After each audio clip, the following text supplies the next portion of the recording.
exhaust. HPI branded on the engine block. Integrated 4-foot engine mounts. This is, in effect, what sets the 15 FE engine block apart from the 12. Hello YouTube and welcome back to the Nitro Addiction. So in this episode, we're hoping we have the right bearing. Hopefully we can get this installed, get it back in the truggy with no problems. We're going to look at a 12B. We're actually going to do a full build. We'll just wait for a few more people to join in. Here on the channel in a future episode. Let's take a quick. Hope everybody's doing good, getting to go out and burn some nitro. Here, rotary carburetor. And what you're Beautiful day here in Omaha. Get these 15 FEs in a number of different flavors. And hopefully we get this Rex Legend back on the road pretty quick. And we'll discuss that when we take that off. So let's start breaking this engine down, discussing a little bit of the history, why this engine is unique in its own right, but they flooded the market with this engine. How's it going? Welcome to the show. So many different iconic HPI, touring car, truck. So hopefully we can finally get this, get the bearing back in this Rex Legend. I think we have the right one this time. These cars, and we'll get it back in the, they have two very short back in the Techno. screws holding on the car. Uses the number 2 Phillips.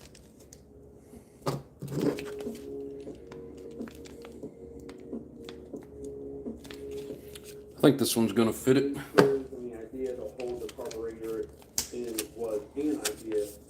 Granted, it was not the best idea. And now, Oh, nice. Comes in a nice little Ziploc baggie. So let's take a look at this car. 2 threaded holes.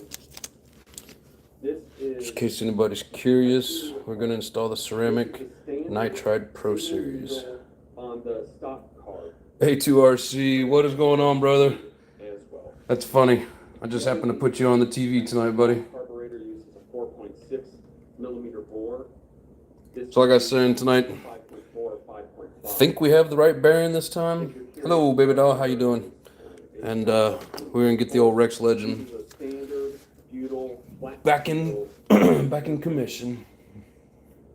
A lot of the components, the arm, the suit, are all pretty much the same, but the body is Lotus 420, what's going on, brother? stop screw here. This is the barrel hold or barrel stop, so you unscrew that and that whole barrel assembly. A2 says, thanks for that. Hey, not a problem, man. Adjusted the same way here. That's just gonna, I got it set to basically just, there's just a mix going through your videos, so Engine tuning is we'll see what's going on. this is a great piece Lotus says another hot day, carburetor now. or another day, hot day. Yep. Yeah, it's pretty warm here today. It's only like 84, so I mean, not bad. It's kind of a Still warm, but not too bad. directly on this 15 FE. There were some other hybrids or other transitions Okay. for components and internals that we can discuss. Yeah, so for everybody that wasn't watching the last time we tried this, the bearing I got was too small. Ooh, nice. And it was a, We have it was like 6, on the back for the it was a 6 millimeter by 7 millimeter by 25.4.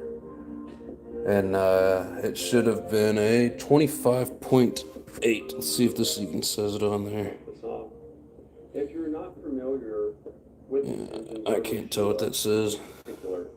So like I mentioned, Shua is the parent company I know I don't have a caliper to get the exact measurement on it, but in Japan, and Shua this one looks like it's going to fit a lot better than what the other one. leader in producing private label engines. So this is an M2.5 bolt. Microgram, what's going on, brother?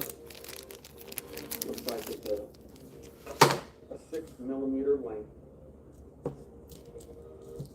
And in 2007, there was Yeah, you can see there's a clear difference in size. wanna I mean, call it a sister company 0.4 millimeter ain't much, invested but it's enough. 20 years ago, back in the late 90s. Enough to throw this off, so.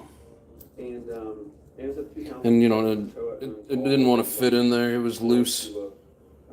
So and we're going to talk more about Makoa. this one here should be the right fit. The 18 that comes at a Anti-hero, welcome to the channel. I've seen you in other live chats. First time I've seen you in here, so welcome. Thanks for joining in. Full starts. It's possible for that cartridge, that rolled sprung cartridge inside to pop out. I know from the years of experience that this has retainers, so it's easy just to pop off. Actually, I'm curious. Put a credit card or a flathead screwdriver or something in between that back plate. Try and get this to where you guys can see the. Make sure that you hold onto that cartridge so it doesn't fly and spring away. But just a standard full start. You can See that play in it, that movement? This engine's never been used. It's been in stock. The 15FD came out around mid to late 1990s and stayed on. There's like some cars no play in this, so I'm hoping this fixes my problem. Pretty standard one-way bearing. I like Let's see. these style engines a little bit better when you have the one-way bearing onto the starter shaft on the outside. It gets a little bit messy and additional rotating mass if the one-way's on the inside. A lot of different manufacturers made their engines in different ways. Did you see the J.O. ripping yesterday? No, Lotus, I did not. If you put out a video, I had to drive back to Omaha. I've been busy. I'm going to. Maybe after a few of A2RC's videos, maybe we'll get it out. Show everybody your new J.O. Definitely gonna show them my new toys. So let's see here. Anti-Hero says awesome channel. I subscribed. Hey, thank you very much. I appreciate you. They age and wear out. So traditional starter shaft. Lotus says got 51 miles per hour out of it. Hell yeah, brother. That is awesome. I'm glad somebody's getting some use out of it. It was fun. But I don't know. I just never really was interested in messing with it. So, like I said, glad somebody's getting some use out of it. Hope you enjoy it, brother. Alright. So, I don't know how many of you guys remember from the last time we tried this. This is the Reds bearing puller. Rinks, what's going on, brother? Glad you can make it. This particular one is interesting. So, like I said, this is kind of a hybrid between systems. This actually uses a long rod. Most everyone probably remembers about the brass rod. Let's pop this head off so we can take a look at these internals. Okay, so the last time we had this out, we got the front bearing in. We tried to get the rear bearing in, but it was too small. It didn't fit. Oh, it's oil. I was like, what is that? I thought maybe it was like a lacquer buildup, but it's just the oil. Let's see here. So these are an M2.5. It's relatively small, but these are. Lotus says, I think I'm geared up and try to get the 70 it should do. Hell yeah. Yeah, I never messed with changing the gears out on it, so. So let's take a look at this. But I'm glad, like I said, man, I'm glad you're getting some use out of it and enjoying it, so. Rick says at work, getting paid to watch. Hell yeah, brother. Even now, you still see these heads. You've seen this cast head everywhere. And Sheila being Okay, so. many companies, you found these heads on other engines as well. You'll find them on Makoa engines, you'll find them on Kyosho engines, and many others.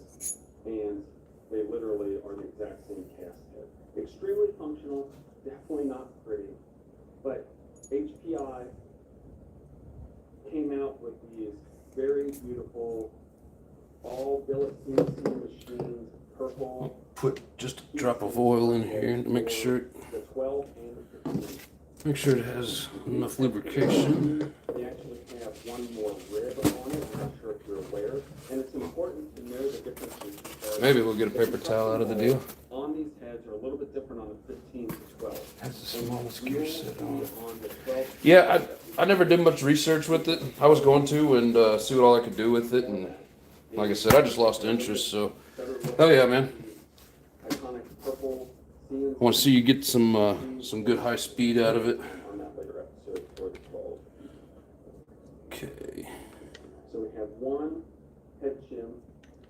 Drop of For other folks that are VP Pro after run oil. They are different on the 15 to the 12. So it's important to note which one you had and which one you can use. The back plate seal is the exact same. So if you find one and you want to refill the 12E, but it says it's 15F, you can still use that back plate seal. So, but this head shim is a 0.5 millimeter, so relatively thick for this 15. Pop this sleeve out. These use an ABN construction. Let's see if we can look at that sleeve here in just a moment. get this on camera. So the back side, the little deal you see on the back side, that is the tool. The front side is the bearing. Try and get some light on it and get it to focus. No oil groove piston, flat top. This uses a floating or a non-captured wrist pin. Has a little Delrin plastic piece there on the end so that it won't rub against the sleeve. Notice there's no hole on that side, and a little Delrin piece for the wrist pin on this side. Notice the color of this rod. So you can see the bearing is fully seated. Of the 12 and the 15 FPs. I think you can. Brass. This is bronze with a brass bushing pressed in. See if I can get a little more light in there. So that makes this particular version a little unique. It's trying hard to do this through the camera. For lubrication here. These are There we go. It's probably as good as I'm gonna be able to get with it. So I got it fully seated in there. And we have this little port here. It's important Come on, back out. which way is the front and the back of the piston. You can accidentally insert and assemble this in the wrong way. And if Back you put out. it into the engine the wrong way, you will not be able to start and I hate keep the engine running. the zoom in and out So, feature on this. Thank you. All right. This port needs to be facing kind of the front towards the carburetor portion of the engine. If for some reason you have this installed and you can see that port through the exhaust window, then you know you have the piston inserted and installed in the wrong direction. So just take a note of that. These blocks are nice. We finally have a new ceramic bearing in the Rex Legend. How about this crank? Can I get a hell yeah? I'm kind of curious. Between the 12Es, the Ring says I'm picking up a Fortec this weekend. Things meant I won't know what to do with something not rusted or broken. Hell yeah. What's the top speed at for the contest? The differences and High so far. to 18FE / Full send hit 45. now, Nice. So KND 18. These crankshafts between the 12E to 15FE. and Nova Mike 56. Welcome to the channel, brother. I don't think I've seen you in here before. induction Do you have a heat gun? It makes it a lot easier. I do, but I mean it slid right in real easy. I didn't have to really crank on it very hard or anything, so changed at least the induction window between I just did it as is. two versions, but Lotus says I need to get the pull starter fixed on my T-Max. I need to get a T-Max. Bob's RC, what's going on, brother? He says I have yet to run my Savage 21. Isn't done, but I gather some refill parts. Hell yeah. 10mm ID. Steel chrome. I'm gonna start out with the Revo 33 until I finish the Savage 21. Hell yeah. Just Joe, what's going on? He said the usual suspects. Or maybe they just don't care. But this Compass RC, what's going on, brother? Glad you can make it. We've seen bypass ports in different holes in this. Shit, we got like 15 people in here and only 7 likes. Let's go. Hit that like button, people. On this particular one, in the block, I don't know if you'll be able to see it. Small block 2-speed and I'm running 20%. Hell yeah. We do not have a boost. Rinks and Anti-Hero give me a hell yeah. Appreciate that. Very Nova Mike says like butter. Yep. but it does have RC Duce. Hey. Hope all is well. Yes, sir. Later, they moved to ABC construction. Let's see here. It says I got 60 people in my live and no one talks. I guess bots. Thank you for the like, anti-hero. Do appreciate it. Hell yeah, everybody. Everybody that just hit that like button, I do appreciate it. We just jumped up like 6 of them. Yeah, that sucks. You get a bunch of bots in there, Duce. I don't know. I'd hope out of the 15 people I got in here, none of them are bots. Not a very big crowd, but we'll get people stuffing through as the night goes on. The thing I'm most excited about is I finally get to put this engine back together. So here's how actually it works. It does 100% have a boost port, whether you're aware or not. And here's how it functions. We have our transfer ports that open. Yeah, I like this tool. And A lot easier to change out bearings with this. our hole in our piston.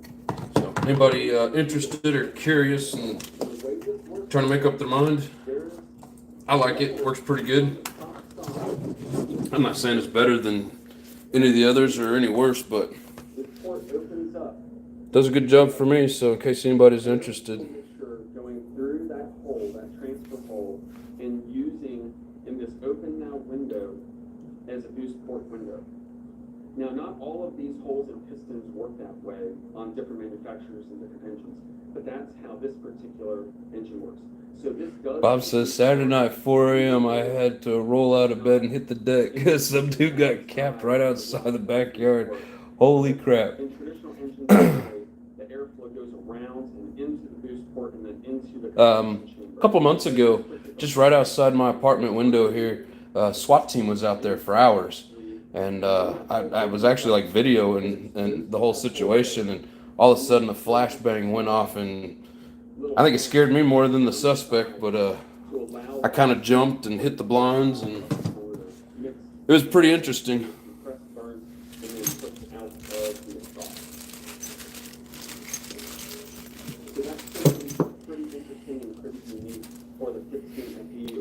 Alrighty here, let's zoom in a little bit. That's probably too much. Like I mentioned, you can't talk HPI. You're not able to talk Shure or Toki. Man, it's so hard to get the zoom right on the phone. There, that'll work. NITRO and RC. Catch up on comments. Lotus says, "Damn, Bob, where you live, Compton?" Dude says, "I'm from Compton." We haven't replaced another parts on it. Any other parts on it? I replaced both the front and the rear bearing, and then now I basically just need to put it back together. So, and this engine's from I don't know. I got it probably 5 or 6 years ago, 4 to 6 years ago, something like that. But the only thing I replaced in it recently was a GMR. What was? Oh, my phone's sliding out of the deal. Hold on, guys. These types of engine overviews, especially of vintage engines like this Shure Toki-made branded HPI Nitro Star 15FE engine, then please feel free to like. Hope my phone don't keep trying to slide out of the if you like 10 scale, damn holder. But anyways, so I did replace the piston and sleeve with a GMR modified 28.8. They even cut out a little bit of the skirt on the piston.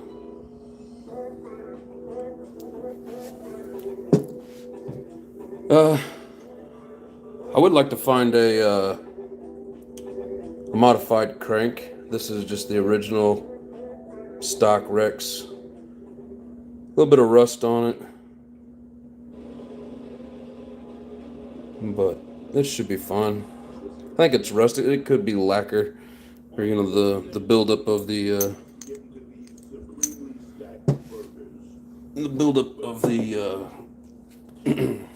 you know how the fuel builds up lacquer. Sorry, I was looking for my oil. Put a dab of oil on here.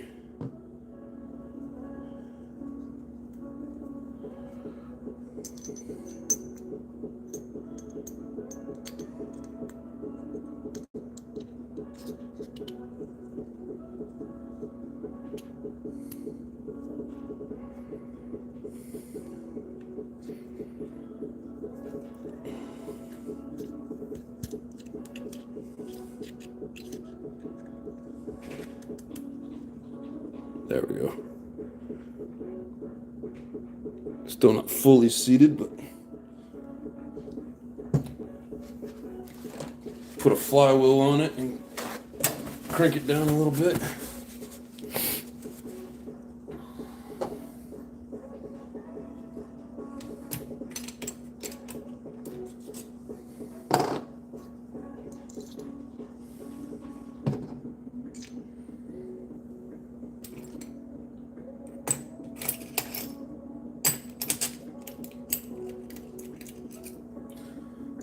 So all we're doing with this is we're just gonna crank this nut on here and force.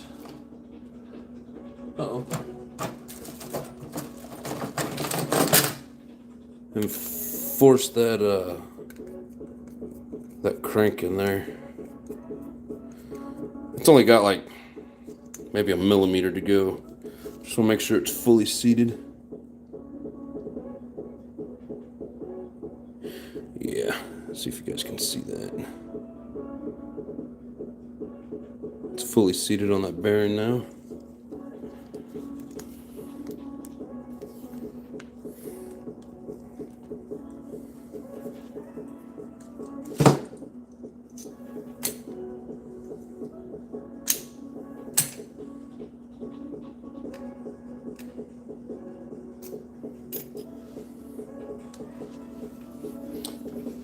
Let's see here.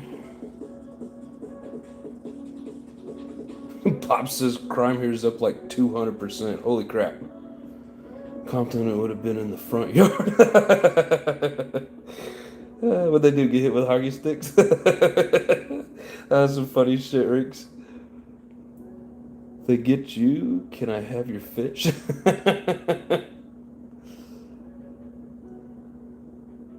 Let's see. I don't stay there anymore, but my childhood is there.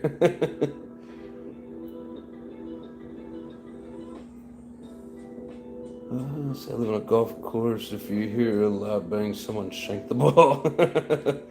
My mom, when I was a kid, she used to drop me off with a babysitter, go to work, and on her way to pick me up one day, she was driving by the golf course in my hometown, and somebody shanked it, and right through the windshield, right where I would have been sitting.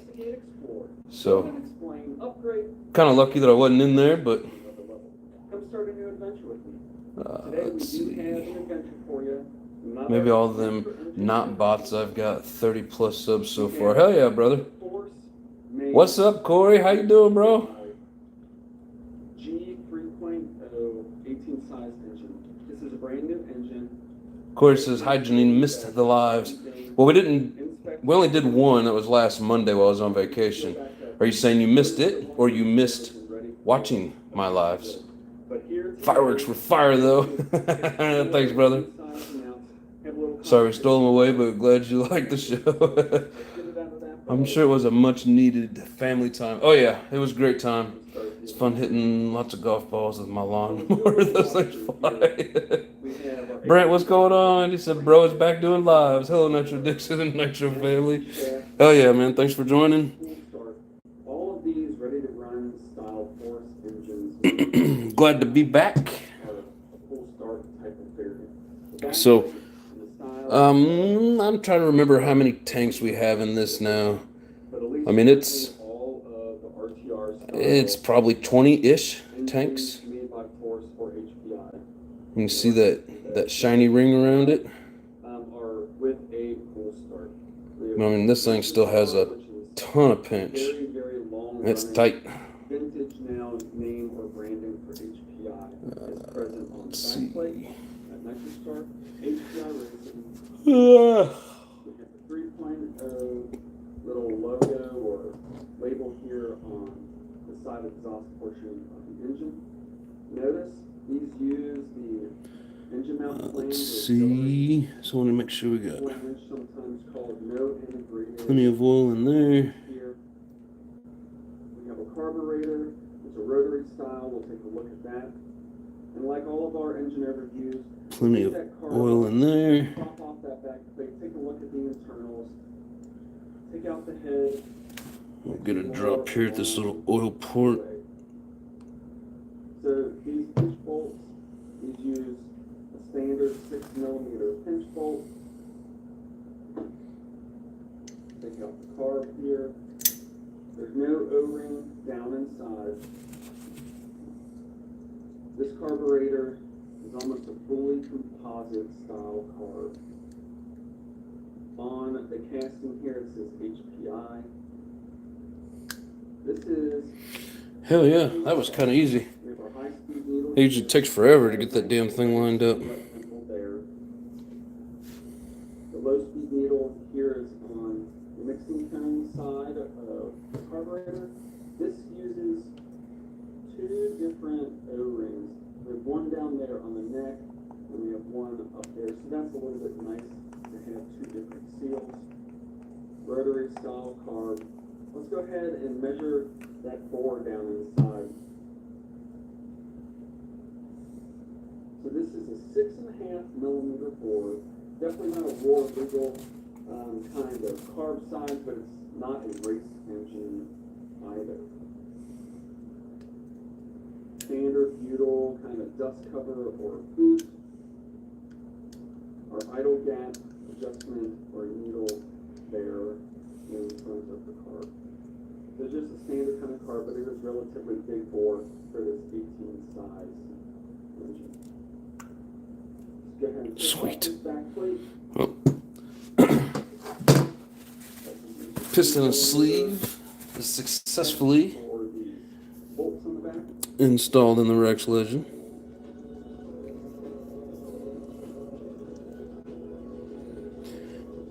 Yeah, and the reason I ended up changing this out, I was looking for a connecting rod when I found this, and it's like when I would get to that point of it getting tight, there was a bunch of play, and right now I'm trying to turn this back and forth, and I don't have the play in that hole like I did in the other one, so that's what we were going for. We have success. Trying to make sure that when you take this off the shaft of the one-way bearing, that the spring-loaded insert does not pop off.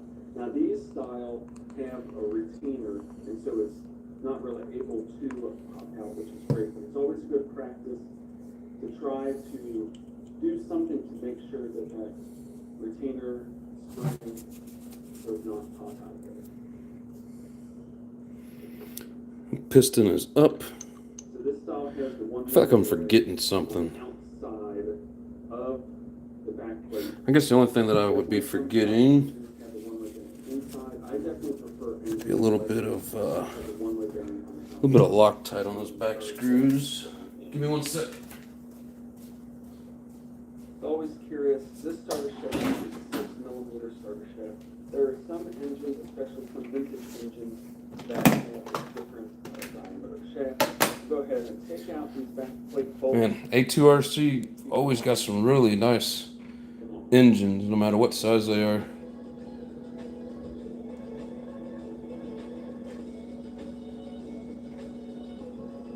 I'm just curious if I've never heard you say before about how many engines do you think you have in your collection? Off the guy. He says, I see a beard hair between the pistons.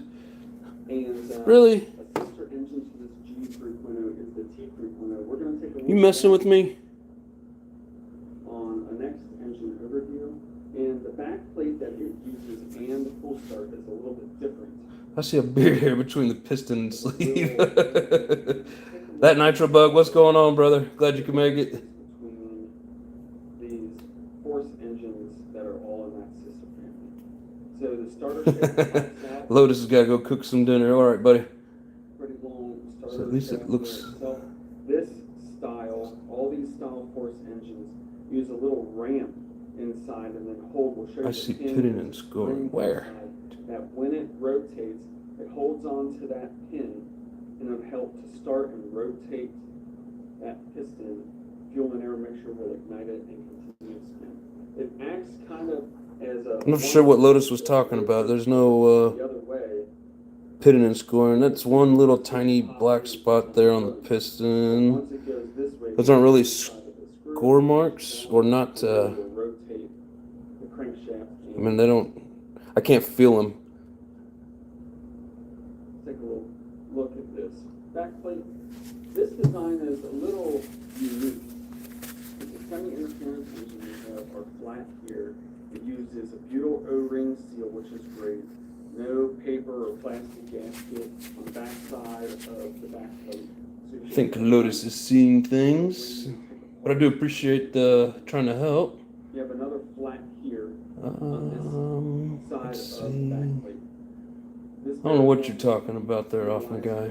Different style engines, and they try to have one part number. Oh shit, Brent, you are the shit, brother. I haven't dove into that, but just Says it dropped me $20. Man, you're freaking awesome, bro. For next year's fireworks for me and Corey. Oh man, you're the shit. That's awesome, man. Celebrate their There's a small 5th super live stream. there's a spring behind there. What? that goes inside the crank, I don't know, my phone's like and that falls down into pulling up all these things, and I'm trying to the portion. read it. I don't know why it says let's celebrate their 5th super on a live stream. So we definitely don't want to lose those pins.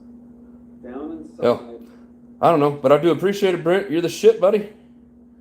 Bob says Chuck Norris can recharge a cell phone by rubbing it on his beard. Now, you don't necessarily have to take this Ah, you're funny, dude. I would Oh, that is hilarious. try to. That way A2RC says, I would have to count. I'm not sure. I would consider it to be an extremely large collection, but I for sure have enough for a few volumes of overviews. As many videos as I've seen of you pulling out your engines and going through them, dude, I've seen at least a couple of dozen. Yeah, way more than I got. Carburetor jet gauges Hell yeah, Corey, you and Brent are the shit. or full scale Exactly. Often the guy says it's polish marks. That's kind of what I was thinking. to set up my barrel gap down the side. So if See, it's a things have been 1 busy for me lately, but we will get to jet gauge or the something T3.0 and some speed runs soon. Hell yeah, brother. Can't wait. gap adjustment, and then you have a good reference point instead of trying to guess and check or use something that. Oh, and Corey and Brent, I got 2 more videos that I got to release for those fireworks. That first video I put out, that was my finale. I put out 4 different boards. Mama wouldn't let me tie them all together again this year. She was afraid of me having another fire, which it was all contained to the board. It was just burning up the cardboard boxes, you know, after they spent their rounds. But yes, I had to do it in 4 different boards, and I still got 2 more videos to post on that, so they'll be coming soon. Set it to the side with your pin. Another fire. Put it back in. I think I better turn my volume down. Take off this head. Alright, let's see. Okay. Everybody's done messing with me about beard hairs and score marks. Let's give one a little measure. But yeah, my beard, I shed quite regularly, often guy. So these are M2.5 bolts, which do not provide a ton of stability, but it's definitely sufficient. I would love to see an M3 bolt. And these are 12 millimeter long. When I reassembled this the first time, I like to use these small M2.5 washers. We're gonna get to a running video here real quick on A2RC's channel, so give me 1 second. Well, it's got a lot of overview videos. Ooh, what do we got here?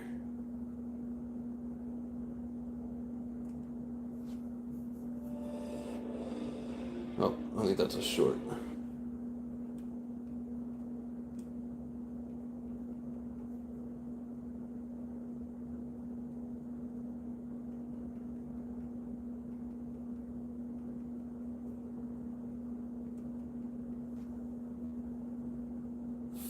date.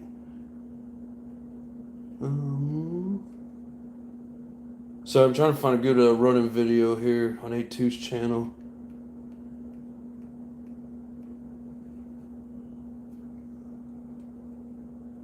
$60-mile-an-hour crash. What the hell? You ain't supposed to crash them. Zoom out. Zoom out. There. Thank you.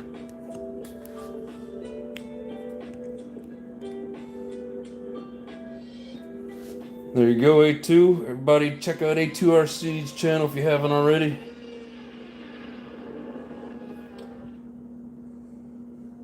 Hello and welcome back to a POV.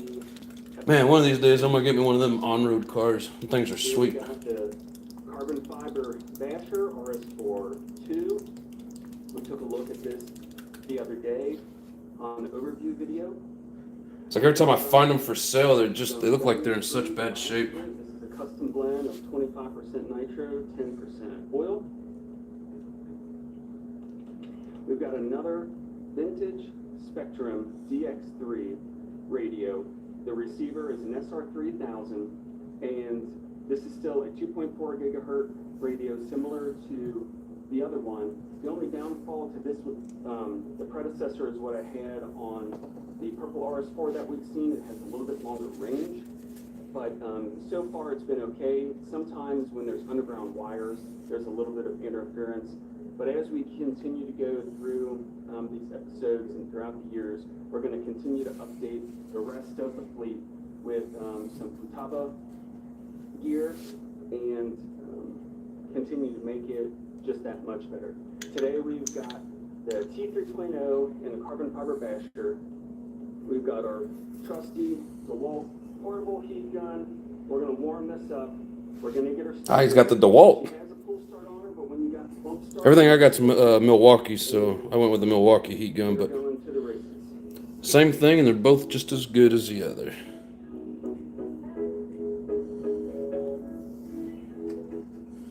Check our temp. We're at 180. That is plenty for this engine. Let's put some fuel in it, prime it, get started. All aspects, what's going on, brother? Glad you could make it. Let's see here. Hey, not a problem, A2. Keep up the awesome videos, man. We appreciate having some good videos to watch.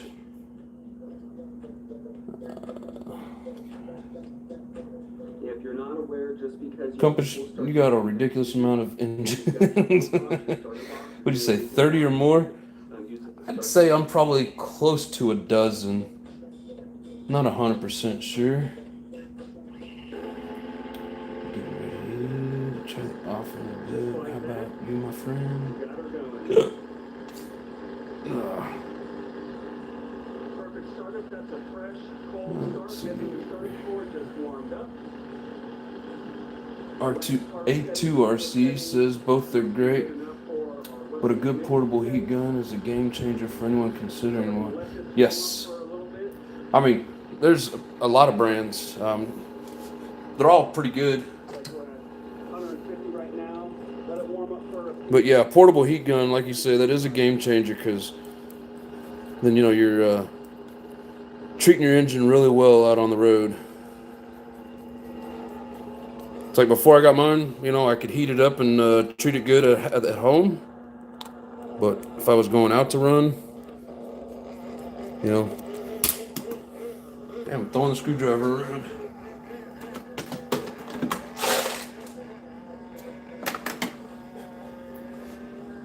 Yeah, if you're going out to run, you got to have that portable heat gun.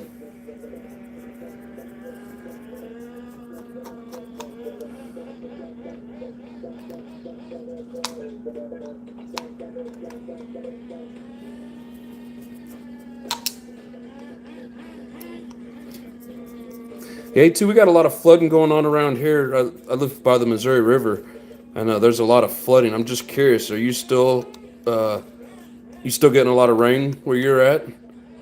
Or has your floodwater receded and you're good to go now?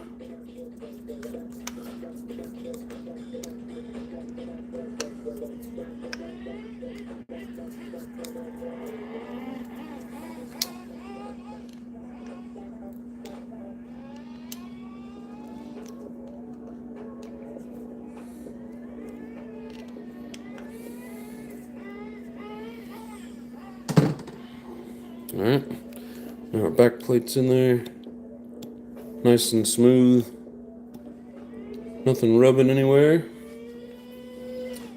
Let's see here. You say you already seen some of the pics and sneak peeks. Bob says, I have a portable heat gun. Very good investment. Yes, very much so. Especially when, you know, if you're not sitting at home running where you got access to power, gotta have a portable heat gun. Gotta have it. Kumbasarsi Nitro collection is wild. I'm gonna make a visit to see it soon. We're all gonna come out there and see it.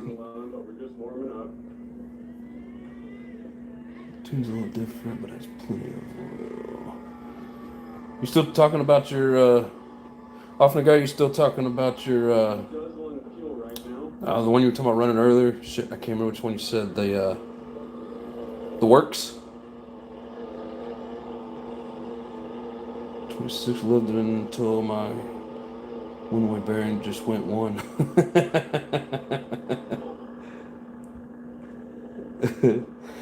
If I post it up, they will believe. Yes, they will, Compass. All Aspects says, I've never used a heat gun. Well, brother, you got to get you one, man. Can honestly say they gonna be amazed. You got some beautiful toys. Hey, man, from the videos I've seen, he's got some really nice Savages and Revos, so I agree with that. We now are very dry. We need a little run at the moment. Funny how it's all or nothing, huh?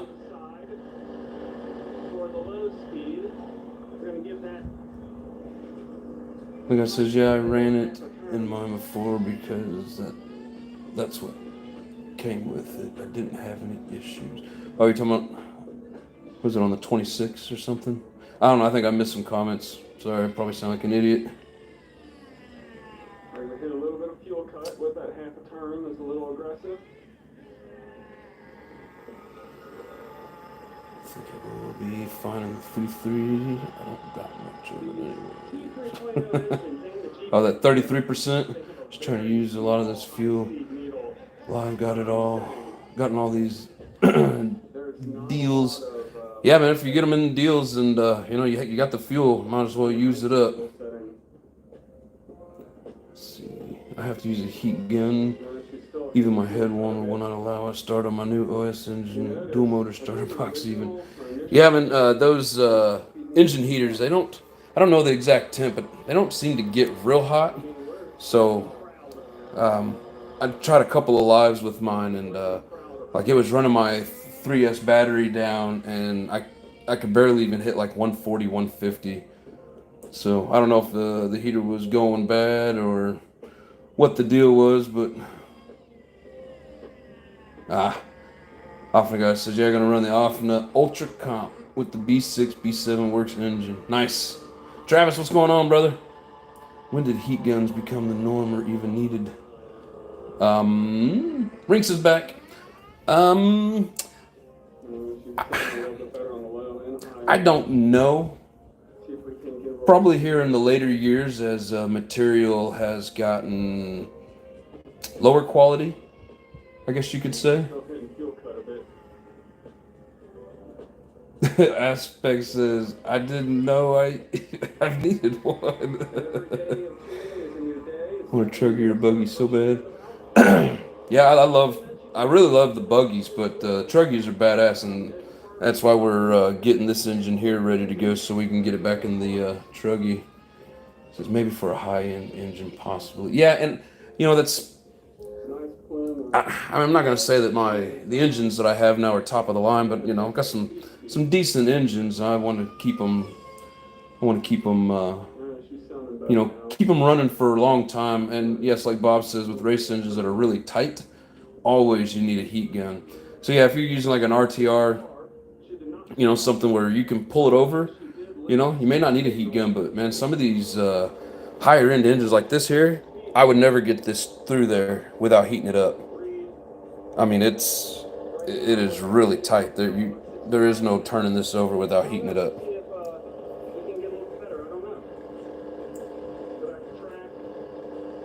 Deuce says, yeah, my credit card calling my name for the truckie. Make sure that it's reading. Put a little fuel in while we're here. Which, I might have missed the message here. Which trigger are we talking about? Oh, the Losi 8T. Ooh, $399? Hell yeah. That's cheap. When I was looking at getting that truggy, oh man, they were like, it was $500. That's why I ended up going with, I found my truggy on eBay used, and it was a little more affordable for me, so. When the engine cooled down, try to give it some. That Nitro Bug says I just use a Sky RC engine heater. Yeah, me too, man, but I was trying to get things up to the actual temperature, and it wasn't doing it for me, so either it's bad or my battery wasn't strong enough for it. I don't know. It's a great buy for the money I have. It's my little girls now. But yeah, those low CTs are badass. Or could be wrong, maybe it's 800. For speed runs, for normal. What are you saying that crushed you? For normal gearing, this is a plenty enough area. For the speed run car that I actually had out earlier, that I'm still working out custom gearing for.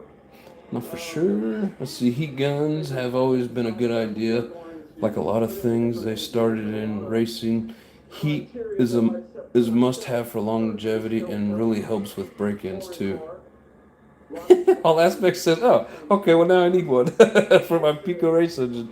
Yeah, definitely. All Aspects, as I found out with the Pico I have, man, them things are super tight. I don't know for sure. I've only had one, but with, from listening to Offner Guy, sounds like all of them Picos are really tight. So, yep, Brent says super tight pinch on a race engine. Yep. High-end engines have a tighter tolerance than RTR engines. I got a Pico without heat. Without heat. You won't get it to. I think you're trying to say you won't get it to run. Yeah, I've seen a few engines like that. That's a good one, right? Facebook Marketplace got deals right now. Hell yeah. I have the 8T 2.0 with the 454. I think I seen that in one of your videos that I was playing live last week. Or playing on my live. Not last week, I guess it would be the week before. It's probably one of the more rowdy nitros I own. Yeah, those 454s, man, those are some badass engines. I wish they still made them. If they do, and I didn't know about it, my bad for not doing my research, but I don't think they make those 454s anymore. Let's see. I think so. No, I paid $200. It's not bad for a hot bodies. Recent I have not got that far. Lord, what, that level 10? Nope, level 15. Tight is right. Yep. I just want everything fast at this point.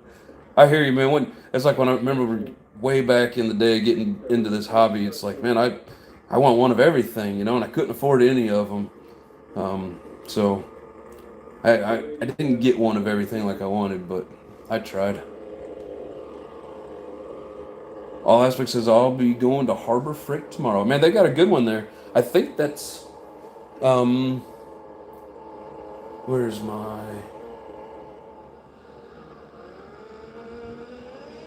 I'm trying to think where my heat gun is. I might have left it at the house. But yeah, I think my heat gun's from Harbor Freight.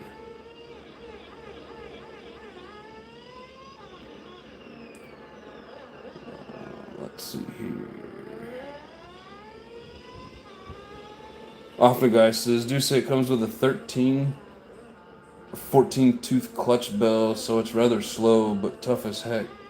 Yeah, all you gotta do is put like a 15 or 16 in it. You can probably even get a 17 in it. Those truggies have a little bit more room. Let you get a bigger clutch in there, or bell. Juice says, my live going still with 50 silent viewers, bot. It is just my fish, haha. That's funny. Ooh, Flashpoint, that's a good engine. Brand new, $400, good beginner starter for racing. Man, those flash points, I know a lot of people prefer those flash points over like reds and all kinds of stuff, man. Flashpoint's a good engine. Never had one, but I've read a lot about them.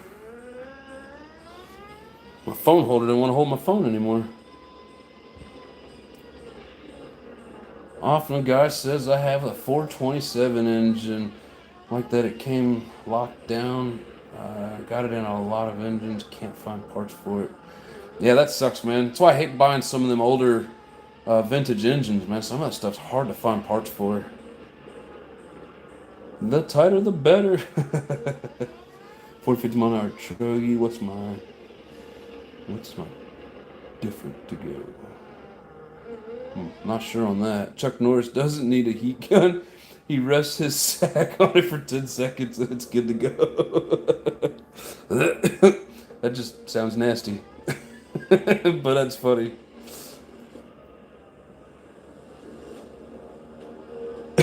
Finding Nemo. How y'all like Protect servos? Well, to be honest with you, I mean, maybe I will be. Where'd it go? Well, shit, I don't know where it went. Okay, so now that we're back here at the shop, Well, I was gonna show you mine. the carbon fiber, I bought one not too long ago, running these cars for 20, 25 years. and it was like it started glitching out on me. I don't know if a wire got pinched or what, but Comes down. I just went back to the Savox. If you're aware, these front A lot of people like the Protex. Like I said, I bought one, and literally within a month of having it, it started shitting out on me. washer here, we're going to call on the left side. Finally, Often the guys heard great things about them, though. somehow got wedged in between the belt and underneath the carbon fiber. Deuce says I better do some more homework.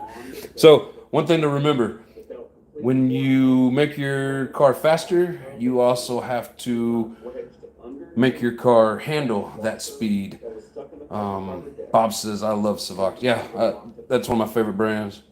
I got one of them. Everyone chassis savers. Hybrid, what's going on, brother? They're not Hell small, yeah. They are a special size. I have Seems like what I can a hit. new one. But seriously though, do say when you want to go higher speed, I mean tires, suspension, bearings. But this is You need to probably have to lower it so it can handle the speed. The faster you go, the more it wants to lift, the more it wants to sway back and forth. Like you start going higher speeds, man, you really gotta put some money into like the whole thing. They're hard to handle. You have to change the gearing. 16 tooth will help out a lot. Oh yeah. Feel free to like, share, and subscribe. If you like 10 scale, nitro, and especially touring cars. Hybrids in the house. And thanks for taking the adventure with me. He said, we in here. Okay. Let's see. A2RC says you definitely had a bad servo. Not normal. I have been running Protect servos for a couple years now, and they've all been good. Well, I mean, that's good, man. Like I said, I don't know if one of the wires got pinched or what. It had like a little flat spot in it, but it felt like the wire inside was good, and I never really played around with it to see, what the deal with it was. But I'll give them another shot. I'm not going to tell anybody to stay away from them. The one that I had, I had a bad experience with, so. Hello, and welcome back to another episode of Advanced RC Adventure. Yeah, you think that sledge is insane 56, try hitting 70 with that thing. Watch them tires just blow up on it, Start a new adventure with me. We have an engine overview. All aspects thinking of using them in all his builds. That maybe I mean, I'll give it another shot, but hobbyists are not aware of, and if they are, they are. a tree will get in my way. That's some funny shit. This is an STS Deuce says I got belted. Hell yeah. If you're going them speeds, you're going to have to. engine manufacturer. Kind of like the price point, too. Yeah, that's why I bought my Protect. Had a good price point on it right now, but it's still scary. Yes. RC Adventures, what's going on, brother? Glad you can make it. 0.12 team version Nitro All right, for anybody that just joined, we just got the rear bearing. Finally got a new rear bearing put in here, got a new front bearing. So now we're just putting it back together and get it in the truggy. To make it roar legal, and then also a big 6mm insert. We'll take this out of the bag, and we'll do our standard overview. We're going to do some tear down. We're going to take a look at all the components, and we're going to. Our there's lots of great peeps here. Hey, yeah, we got all the good people in here. There's more out there that haven't came in here yet, but just got home from the gym. Hell yeah! The condition that certain things were in, and there were certain components that were missing. And it's nitro time. Every single brand new engine needs to be torn down, whether it's ready. It's always nitro time. So let's get it apart and tear it to it. Exactly all aspects. It's nitro time all the time. Hell yeah. All my refresh engines and brand new engines get torn down, inspected. Yeah, I was trying to do a good jumping video in my last live. The damn differential bearings went out on me. So here pretty soon we're going to end up changing that out. Maybe not on today's episode, but coming up soon. You don't have to worry about it. Make a note, put it inside the bag or with the box that the engine has been refreshed or rebuilt or brand new, inspected and lubed and cleaned and ready for installation and braking as needed. This is a pretty interesting engine, and depends on how you look at it, but it's pretty beautiful as well. There's a number of unique styling of the engine, as well as it's going to be this. styling. Pulled out the old 2.5 driver, but this still has flathead screws in it. This is a 2.1 cc engine. We've got SG shafts here. Front and rear bearing are chrome steel. Uses our standard small. Let's see more Chuck Norris comments. This is a turbo head. A very light. Hopefully he's not putting his sack on my engine to warm it up, but that was funny. Gray anodizing. Very low profile. Lightweight. Head is undercut. We'll take a look at that. Tons and tons of heat sink ribs all over the block. We'll take off the carb. Ooh, that's a good looking engine he's got there. Look at it, maybe compare it to something, and we'll continue. That's nice, A2. The overview.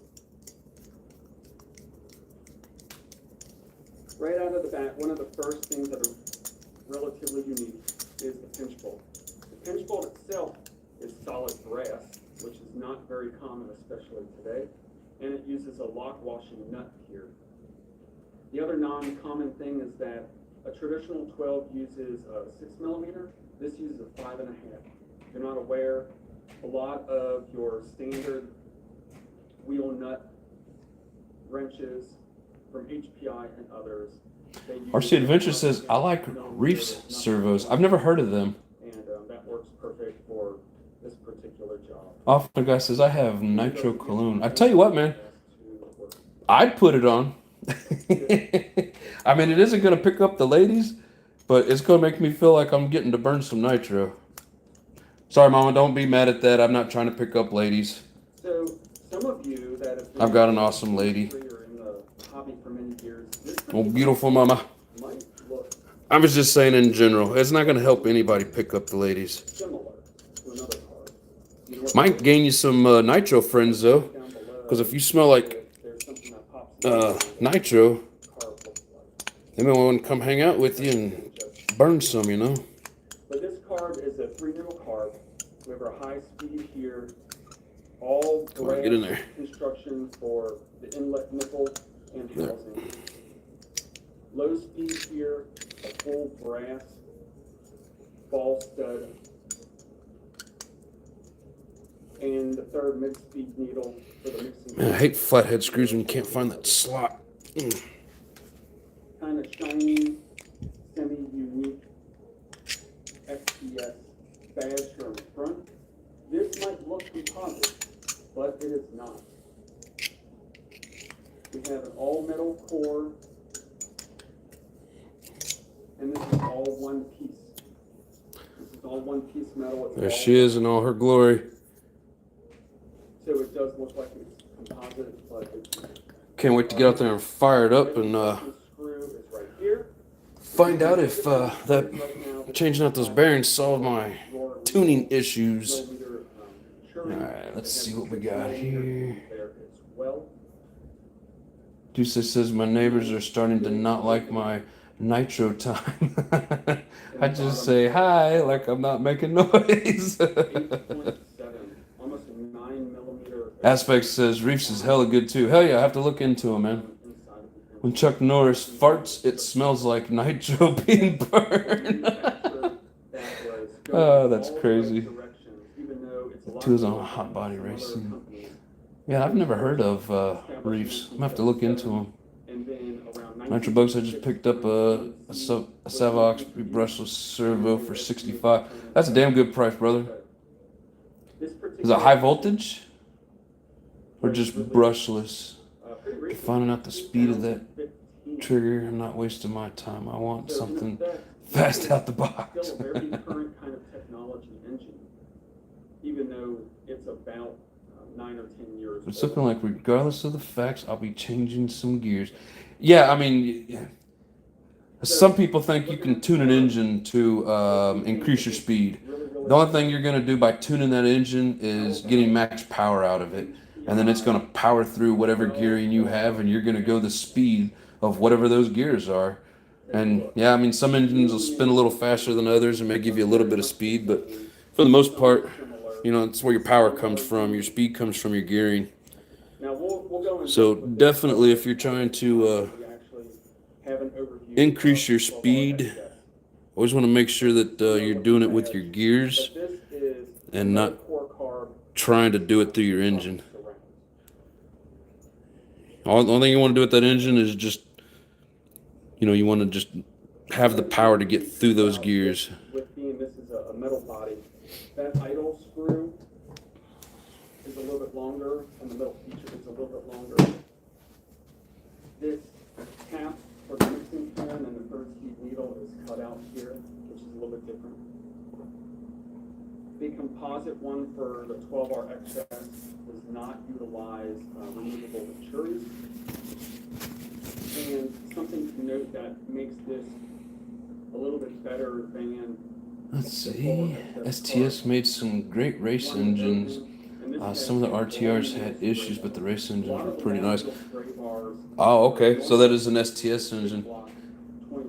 I've seen some STS engines for sale, but I've never actually come across one that looked like it was a good buy. Just Joe says, I hate Savox.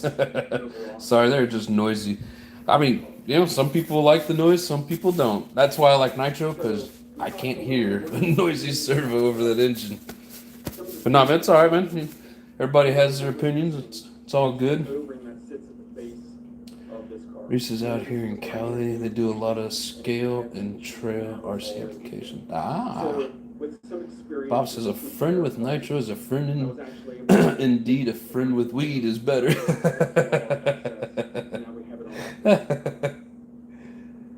That is funny. The carb has been completely gone through. Off the guy says hybrid. What did Cow say when it crossed the road? Here, the slide boot is another thing that even though it was brand new, it was bad. It was cracked. Oh, there's no answer on that. Man, I'm way behind on comments, guys. Holy shit. Hugh, what's going on, brother? Nitro John. What is going on? We're going to go in through this back plate. Put together a stoner's batch. A stoner's bash. Hell yeah, man. I'll be there. I won't be able to be a stoner because of work, but I will bash.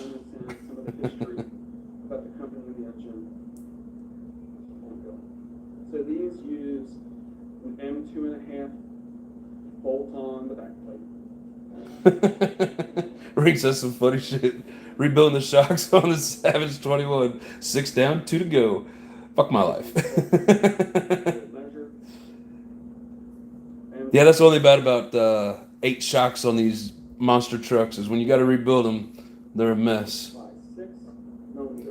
Joe Hurt, owner of Reefs, on a podcast and always wanted to try them to support him because he seemed like a cool dude, but never did. He says, don't worry about your neighbors. Let's see here. Polished outside, butyl O-ring there on the inside. Yvette's in the house. She says, hi, Mr. Nitro, John, and wifey. How was that vacation? It was great. And if you guys haven't seen my 4th of July fireworks videos, I have a couple of them up. I started at the back and put up the finale first just because it was so awesome. But yeah, check them out. They didn't get a lot of views because this is an RC channel, not a fireworks video channel. But we had a blast, and they're pretty damn cool as far as I'm concerned. Travis asks, has anyone here ever tried the Ultimate Race Engine? I have seen videos on them. Who was it running the Ultimate? Or maybe it was Nitro Talk with Todd. Had one and was talking about it. Can't remember exactly. Let's see. It says just powered up. They are noisy. Yep, they are. Nova Mike says, have you heard anything about a Team Affinity made in Japan? 27. I have 2 that are brand new for $35 during the lockdown eBay. Holy crap. I have not.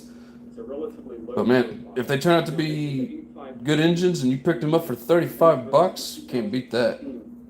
There was only one. Can't beat that at all. At least before manufacturer went away, and almost kind of mysterious. Tearing stuff up? No, man. I just rebuilt it. I put if you rewind, you'll get to see me use my bearing tool, and I finally got the right rear bearing, and I finally get to put that back in the truggy. Which I'm trying to do, but I'm also trying to get the y'all's comments. So. But if you wanted the low profile head and Clutch super bell lightweight, gears the rest. Tire? My clutch bell gears the rest of the way off, or are you trying to say tore? Let's go ahead and weigh the head. So maybe no weed for me because of work. Yeah, they like handing out tests. Oh, here, take a test. Pop quiz. Hardy boy, what's going on, brother? Hell yeah. Rossi C12 HPI branded. We've got some new people in here in this one, man. I appreciate everybody for stopping by. New and old. See, I put up my first ramp and the third little jump. My bell finished stripping out. Yeah, you'll have that when you start jumping, man. When you hit funny and you get a little bit of play in that chassis, it could bend that chassis a little bit the wrong way and kind of separate those teeth and then just start ripping them out. So, yeah, it's always a risk. I still can't believe the damn bearings blew out of my differential when I was trying to hit the ramp the other day. This kind of looks like a 6 or a multi-port. Aw, you're freaking awesome, Hardy Boy. Says, I'm glad the Nitro Addiction is back. Some heads appreciate it, brother. Give you a thumbs up on that one. This actually has. He says, I have a Team Infinity 18. Yeah, I've seen a lot of those Infinities. I just don't know much about them. That's how it looks like.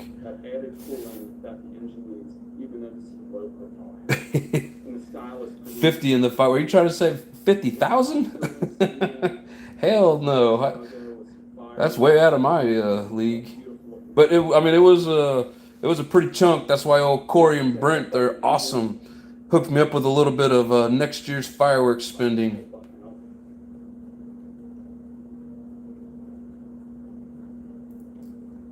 $17 damn, dude, that is crazy, Mike. That's a hell of a deal, man.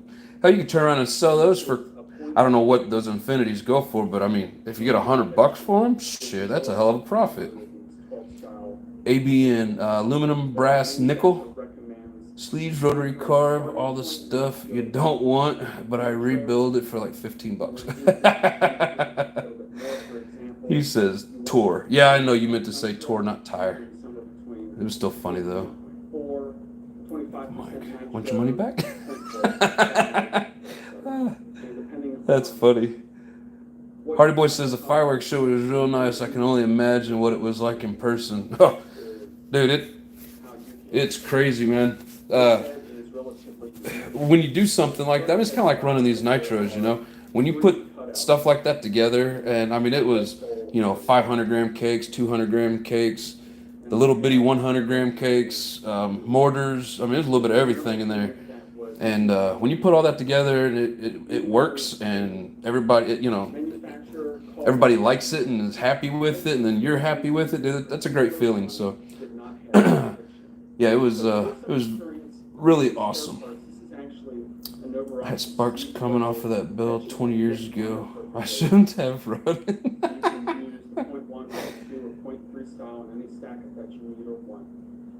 All Aspects says, I know a guy that races for Infinity. They're serious players in on-road nitro racing. Yep, I also have a couple Infinity engines rare.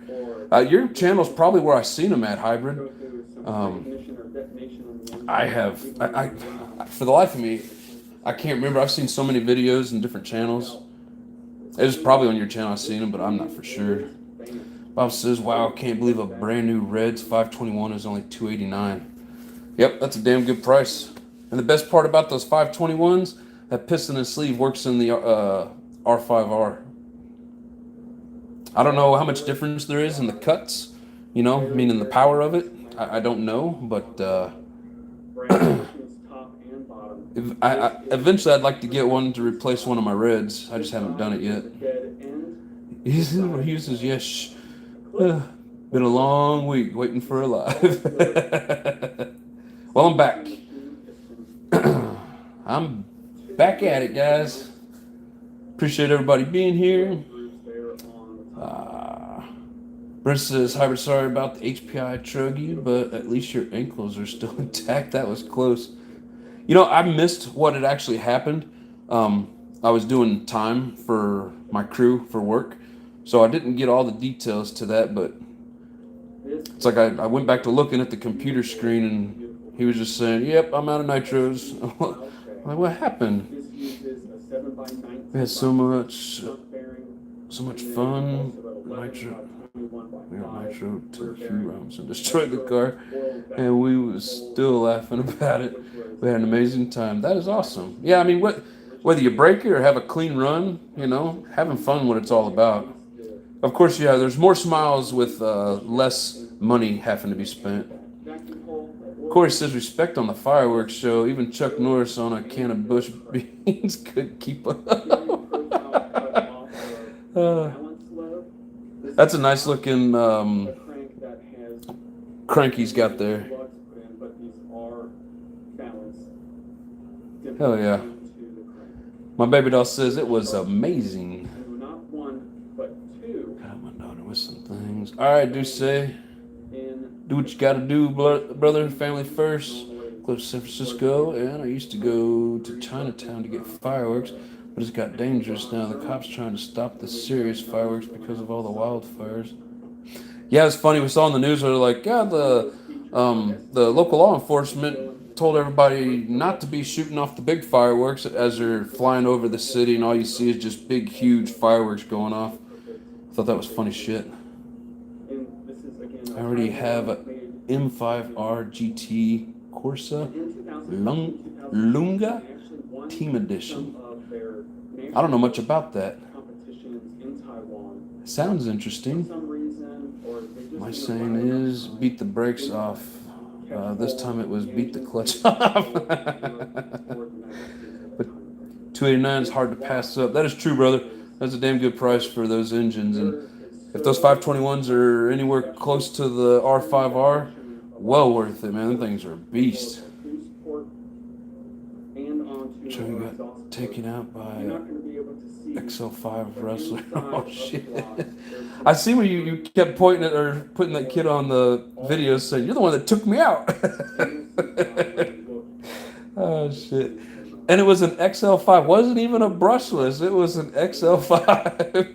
So kid on the RC track was full throttle the whole time.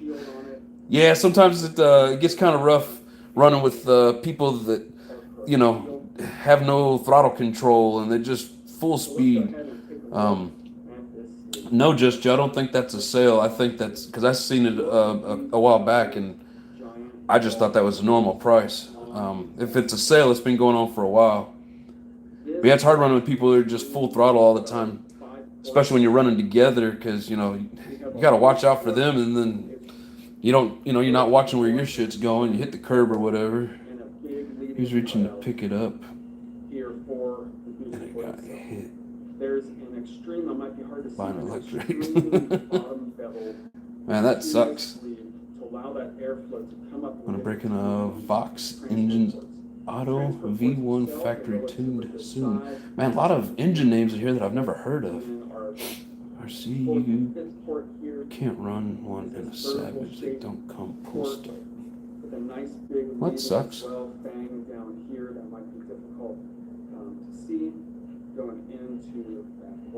But they do rip hard. Yes, that is a nice crank, Hugh. Got iron use. I hope that kid make that rustler run in the first place too. That sucks when you help somebody out and they take you out. They're like, damn, dude. There's a bunch of Novas on sale. Yeah, I seen some of those Novas, and I mean they're still pretty pricey. I don't know what you mean by on sale, but just it was all your fault. So has anybody here got a Team Magic G4 1/10 Nitro? I've heard of Team Magic. Not for sure exactly which vehicle you're talking about, but I have heard of Team Magic. But no, I've never had anything Team Magic. That's what you get for breaking your own rules. And he laughed about it. Getting broke sucks. Oh man, that sucks. Never heard of those Nitro Bug. Yeah, me and my boss went to the track here, this local track. It's been a couple months back, and he landed upside down, and I come flying off the jump and just frog splashed him. And he had one of those little low-C two-wheel drive or four-wheel drive, the little bug. What is it? The 22 LS. God, I can't remember the name of it. There's one of those little. There's like real narrow and long. And but yeah, he landed upside down, and I frog splashed it and broke something on it. But I felt bad, and he was like, "Man, it's part of the game. Don't even worry about it." But yeah, I mean, if you help somebody out like that, then they kill your shit. That's kind of rough. Yes, Corey, good point. I'm glad you stuck around and made a good live. It was cool watching all those Nitros race around that track, man. One of these days, I'm gonna drive my ass all the way over to New York, and I'm gonna join you because that track looks fun. Canceled fireworks here a few years ago, so I went to South Carolina and bought everything that flies and explodes. Dumped over $1,000. Fuck them if they can't take a joke. One last thing I wanted to mention about checking and inspecting your engines. Never roll with one nitro. Yeah, hybrid. Why did you only have one nitro? When you said I'm out of nitros, I'm thinking, dude, you've got probably 100 nitros and you took one? Gotta have 2-3 nitros. I learned my lesson exactly. Just check out Raw RC's channel. That guy, he seems like he always flies in there with 15 to 20 Savages. He says, I found a guy that will pinch 2 sets of my piston sleeve sets for $50. I'm putting the other Mayhem back up. Hell yeah. That'll be awesome. JP's RC, what's going on, brother? How you doing? Glad you can make it. So I'm going to explain what pinching the motor does and why. Well, I'm sure somebody's already commented in here, but basically, here, I'll give you a live example. All right, Duce, you see how I can pretty much push that piston through the sleeve? Yeah. So when that happens, you need a repinch. back. Get out of there. Anything with the sleeve and try your fitting again. Well, it's tight enough that it's trying to get stuck. No. So when that happens, you basically lose your compression and you don't have the power that you need. So when they repinch, there's a tool, like a metal tool, that they wrap around and they squeeze it. And if you do it evenly and keep it round, you can repinch it. And basically, you know, it'll set like that again to give you back your compression. That's basically all repinching does. But you got to know what you're doing with it. They say you want to keep the piston in. I mean, you guys can correct me if I'm wrong. And then the head button in and helps keep it round. And then, I mean, you don't want to, you know, you only want to pinch it very little. You end up pinching it too much and you end up with what Hybrid had, where they over pinched his.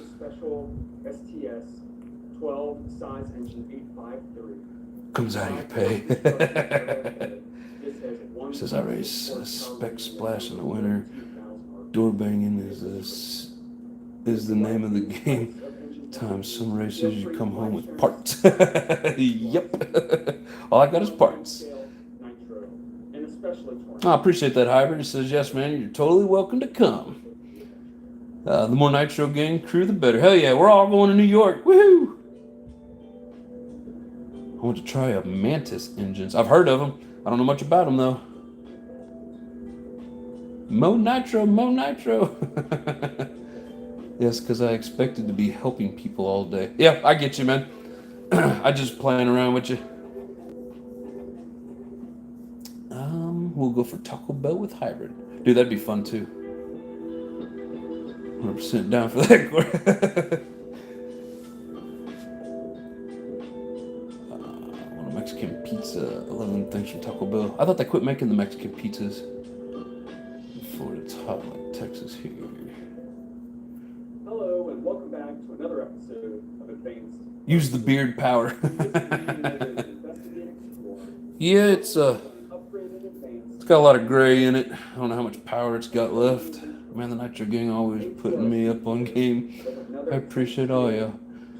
Not a problem. Okay, quick look at JP's definite sub. There are many that had an opportunity to go into. I'm planning to come to Staten Island soon to participate in a Nitro Bash on the track at the beach. Most of the votes went towards the carbon car. All of them will eventually. I don't know. I'd have to work that one out with the family since I'm not home very often. I'd love to make that trip with you, Aspects. Like a half a thousand. Oh, on the pinch, if that's what you're talking about, yeah, half a thousandths. Yeah, it don't take much. Wish I was on that end of the world. I would stay at the track. Damn, 105 in Cali. It's actually been pretty nice here in the Midwest recently. Backing a few guys. Hold it down. Got you, brother. Damn, what part of Cali? 76 in Long Beach. Oh, shit. Have combinations of elements to it from all the different series.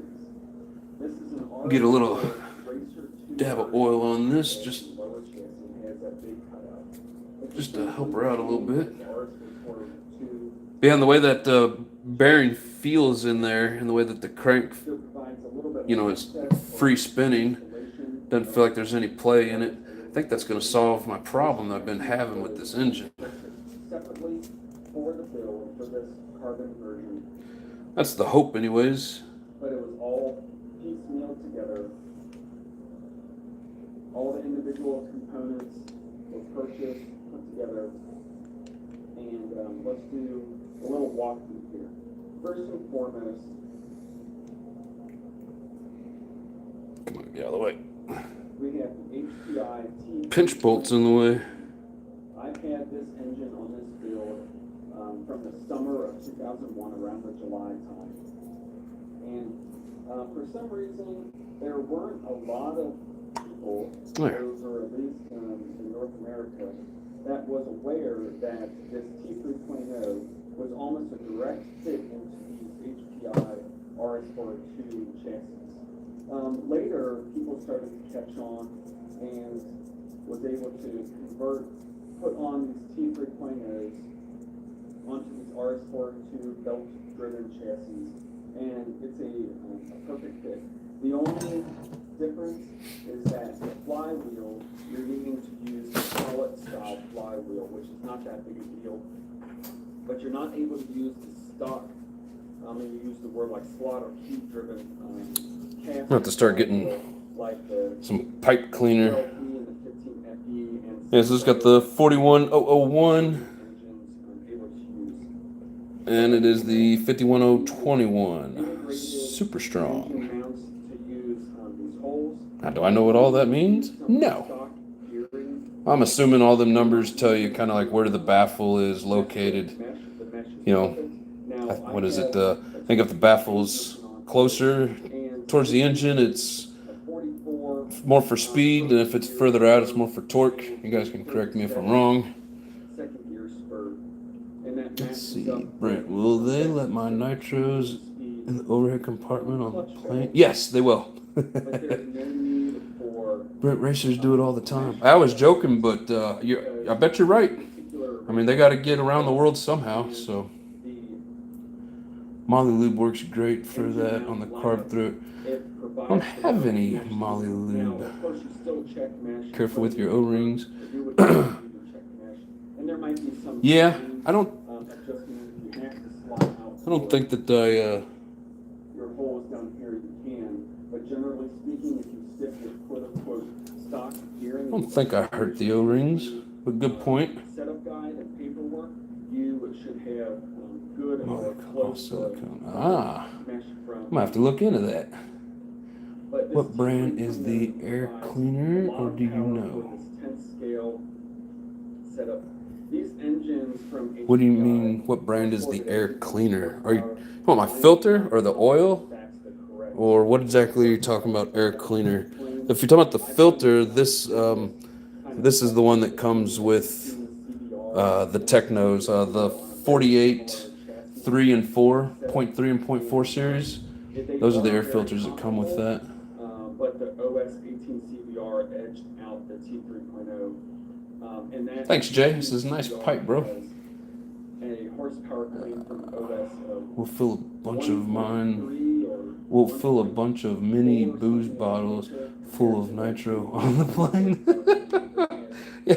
Yeah, because you can't have more than what? Is it 2 ounces or 3 ounces or something? Bob says it's just a part number. Well, I get that, Bob, but I mean, there's all kinds of different numbers on these pipes. I'm assuming, because you know they'll tell you what they're for. I'm assuming it's the placement of the baffle. Could be wrong, like you say. It could just be the part number. Let's see. I have no idea on the pipes. That's Woogie's specialty. Where is Woogie? The super strong versions are a little thicker metal, good for off-road. Well, good, because that's what we do with it. Off-road bashing. Vaseline works good for Moly Lube in a pinch. So are you guys saying to use some lube like that instead of the after-run oil? Is that after-run oil not good for like the O-rings and stuff? Pipe you want, if you can find one, is the 9886 Super Strong. That number sounds familiar. Is that the, that was an older Novarossi pipe, right? You're welcome, Mike. Chamber pipes work so well in the mid, low, and high range that it's a perfect. Yeah, because if I remember correctly, I might have been looking for that 9886, and this one's the only one that I could find. It originally came with Dynamite's Oil ruins O-rings. So you're saying take this out, clean that off, and don't have oil in there? So if you're saying silicone works good, what about like the diff lube or shock lube? Is that a decent, works fine, better than nothing for lube? Unless they are moly coated. Yeah, I don't know anything about moly coated. Other than part number and RPM range, that's all I'm seeing. Ah, okay, gotcha. But You guys think that afterburn oil will mess up these O-rings? Should I clean that out? Hot toss. I like to color match with Afterburn other oil pieces, does not just to run have some kind O-rings. of color arrangement. Let's take a look at the wheels. I don't know. It seems like I learn something new every day, guys. I'm just going with everybody's advice on stuff. I have no idea. Almost feels like this thing's not in all the way though. But this is a 26 millimeter tire. That's the width. So we're gonna double check it here real quick. Millimeter tire in the rear. Again, that's the width. So it's a little bit wider in the rear compared to the front, but it's the same shore value on this particular car. And both sets of front and rear tires were turned to match. On four-wheel drive cars, you want to have the front and the rear tires. I don't know if you guys can see, but like my O-ring was now, sometimes not quite seated all the way. You decide to have a softer shore value on the rear. You want to have that rear tire slightly bigger in diameter. Well, the problem is when I go to put it in the car, I'll probably have to shift it a little bit to get it to line up the way it's supposed to, but start to wear out more because you're going to have more delivery of power to the rear. they're not seated all the way. And since your front tires are in that more nimble steering, you're not going to have as much wear as Silicone oil doesn't run them, but I wouldn't use afterburn rear oil. tire diameter, the same as front, is needed, but sometimes you can have. Well noted. And what that does is it just provides a touch more. Hey, Y, what's going on, brother? Hell yeah, appreciate you. On your rears, and as they wear, it tends to have a little bit more even wear from front to rear since you have more grip and traction and more wear on your rear tires compared to the front. We're running sway bars on the front and the rear. This is the HPI version sway bar. We have the green. I'm gonna have to on the rear. clean that filter before I Difficult to see, but we have purple fire it up. hard sway bar in the front. We've talked about So will afterburn oil hurt the exhaust gasket? Because I've always used afterburn oil just to give it a little bit of, just give it a little bit of lube so the pipe slides on there nice and easy. We have an all carbon, what I would consider to be like a ready to run or RS42 version carbon upper deck. We have the HPI version front belt tensioner here. We're running a vintage Spectrum SR3000 receiver and some vintage Spectrum circuits. We have a Z590 and a Z270. The Z590, if you're not aware, is the same essential part number as JR, old vintage numbers, and this is a middle gear servo. But these are not sophisticated, these are not fancy servos. This is what I would call like a ready-to-run style servo for this faster style car setup. So this is still using, even though it's more of a style, it's still 2.4. We have a Trinity 5-foot pump pack, nickel drive receiver pack. We have our HPI version. Where's my damn needle nose? Side belt tensioner. I've lost the needle nose. Gear brace. Some RRC aluminum. And back here we have carbon fiber rear HPI power. And for shocks all the way around, we have super shocks. Color, but I know that it's good enough for this basher. Alright. We have the stock 2-stage springs on here on the super shock setup all the way around on all 4 corners for the shock setup. let's keep moving around here. In my opinion, these stock bevel diffs, especially if you set them up well and Okay. tune them properly, have some good or appropriate greasing. All the afterburn oil that I These bevel gears are bulletproof. put in there come running out the exhaust. Ball diffs are nice, especially for racing and especially high grip situations like carpet touring car racing, to be able to adjust the resistance of the balls.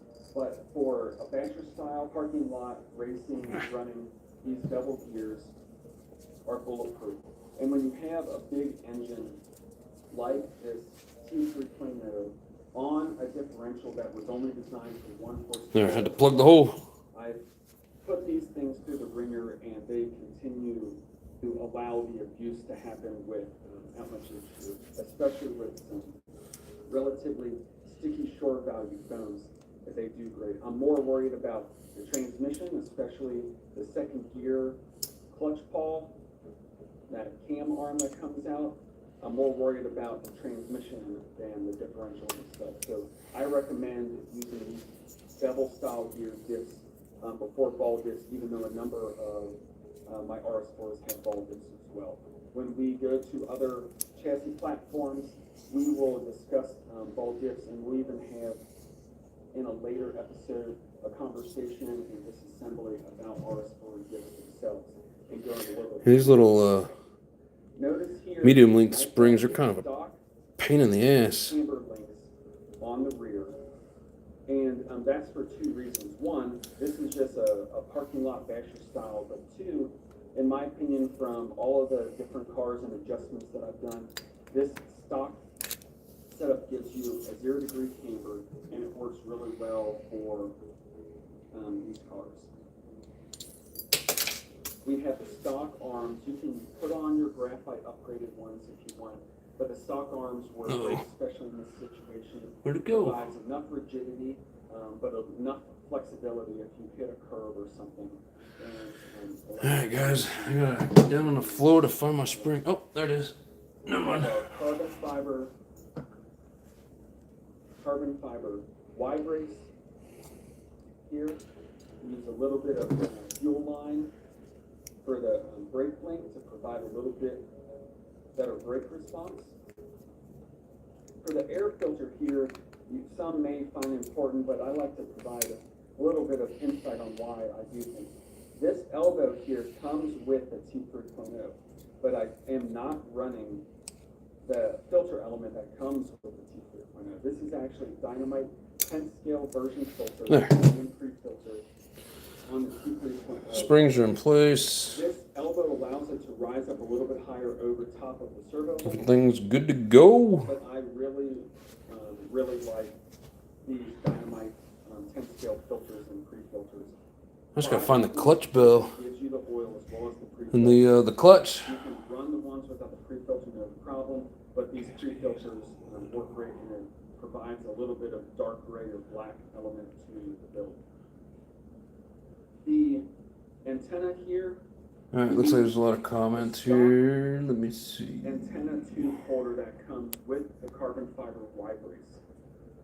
But I drilled a hole into that upper deck and put on it. Hux RC. I don't think I've seen you in here before, man. Appreciate you. Hope you're enjoying the show. It helps with the layout and keeps your antenna. Man, you guys got a And personally, I got a lot of comments catch up in on here. a little bit better. 3-in-1 oil is the shit. I have 3-in-1 oil. Sitting right Short, and some there. just have a short tube, and if you have it in I use it for a lot of stuff, but very usually within the engine. your antenna in Try to use after-run oil or something, but not having to put all of that. I don't know. So many different opinions out there, and A lot of the models suggest. lotion for the motion. There's so many different opinions on it, and you know, information out there.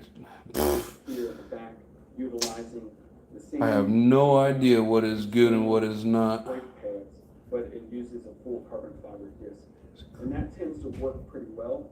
The fiber disc works really well also. I almost think that the Let's see. All right, it looks like I'm going back a little ways here in these comments. Quite a ways behind. So JP says, man, that's clean. Is it a new engine? No. I've had this one at least 5 years, maybe 6.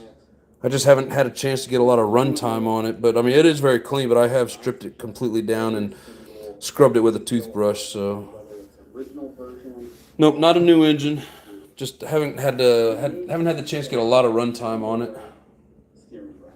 This is the GPM style. Let's see. GPM came out with a few different styles, but this is a really good one. Nova Mike says 3-in-1 oil does better. Want to try to Yep, like I said, I use 3-in-1 oil for a lot of stuff. Man, I do not like my little. So you guys can see what I'm dealing with here. This little pad thingy here came off. So now my phone just keeps trying to slide off. I guess I realized.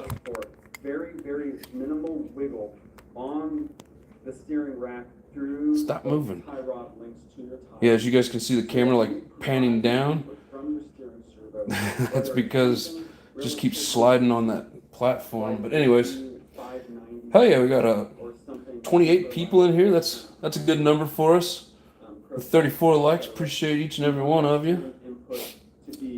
Let's see. Jay says any oil will be fine as long as it has no solvents. Awesome. So these vintage racks are getting really difficult to find. Effluent oil is made for nitro engines. It's not going to ruin O-rings, otherwise they'd take it off the market. That was the case, nobody would use it. Come with the plastic bushings, put in ball bearings, shim them. I mean, yeah, that's. I was kind of wondering, if it's not good on the O-rings. I mean, it works its way throughout the entire engine. You would. I don't know. I have no idea. I'm not going to argue nothing about that. This month I'm going to step up my nitro content so I can get some more pointers. Hell yeah. This is a good place to get pointers. A lot of these channels are, anybody's lives, but we usually have a lot of the people in here that know a lot about nitro, so we're here to help. Jay says he uses ATF as afterburn oil. ATF, that's a specific oil, isn't it? It's like it sounds familiar, but I can't remember what I know it from. I get some non-insulated butt connectors so I can start setting the wires for the new fuse panel for my standalone harness. Are you on here talking LS3 when we're talking nitros? It's all good, I'm just curious. 3-in-1 is the shit. Hyped for the fire up. Yeah, unfortunately, I'm not going to be doing any fire ups tonight. I'm thinking tomorrow, if I get all this back in the truggy, I don't know, we'll see. You'll have so many more setup options for your shock setup. Here's an electrician. He will probably watch my wiring video and say, that dork don't know what he's doing. Hey man, when it comes to the wiring in a car, this dork don't know what he's doing. I mean, I work with 120 power. You're talking about a lot of controls and relays, which I know a little bit about. But I don't know. Without having a diagram and a meter, I'm dumb. We have our nut on this right-hand side of the turnbuckle, and we have it on the exact same side here. You may be able to make it in a way symmetrical, where if we think of this as kind of like an arrow going this way, the arrow's going this way. Oh, you just started using that ATF? That's what she said. Deuce says, I don't even own 3-in-1 yet. Better order some. Yeah, I don't know if the local hobby shop would have 3-in-1. They might. But definitely like a Ace or Walmart. Maybe O'Reilly. I don't remember where I got mine. I got that thing. Is that my original? If you turn this one from front to back, yeah, I had to make sure because I know the cap and it's cracked, so this thing will leak real easy if I'm not careful. If you make the turnbuckle was thinking I might have bought another bottle of it, but hell, I don't even remember. Front to back. I've done so many different And let's things. say it pulls He says, "Yeah, I guess that's another pickup." So it just makes your setup a little Hey man, bit that's why they call it a hobby, right? kind of built the same way and installed the same way. Let's do one on my These trophy truck cars suspension. are so fun Never yet on an engine. I build just use and after to drive. rental. Yep, or Amazon. What I love about these 10th scale RS4, RS42, ready to run. Okay, so A2 says, as a suggestion for your rear gasket, use a little saliva or rubbing alcohol. It will dry and the gasket will seat, We will do stick. some runs Well, to it tends show to allow your acceleration, pipe to move around on high-speed passes or crashes. Ah, 130 good point. foot runs with this T3. Damn, now you got me rethinking everything that I'm doing here.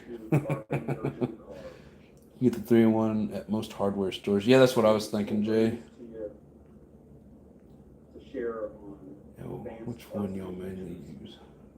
Feel free to like, share, and subscribe. For what exactly? NITRO, and especially for Man, I gotta do something different with this stupid ass phone holder.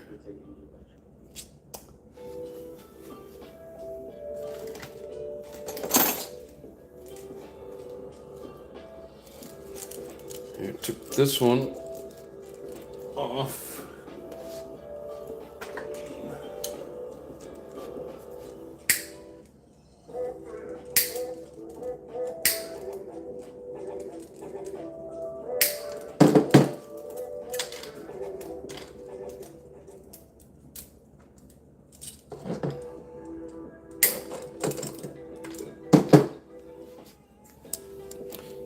Let's see if I can do this. I gotta take this off. Take that off. I'm trying to hold the phone instead of laying you guys down so you can at least see something. This is a channel where we investigate, explore, build and explain, upgrade, Let's see. and Now I'm just trying to prop it. A pretty special, or at least special to me. Yeah, there we go. Sit still for a second. Another engine overview. Hell yeah, you guys got me up to 36 likes. Appreciate each and every one of you. Thank you very much. Mach 15.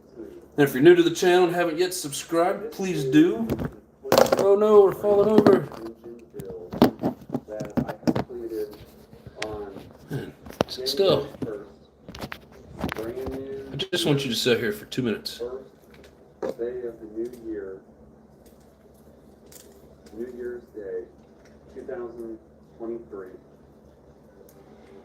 And let's get this out of the bag and take a look at what might be considered my very first shelf clean engine build.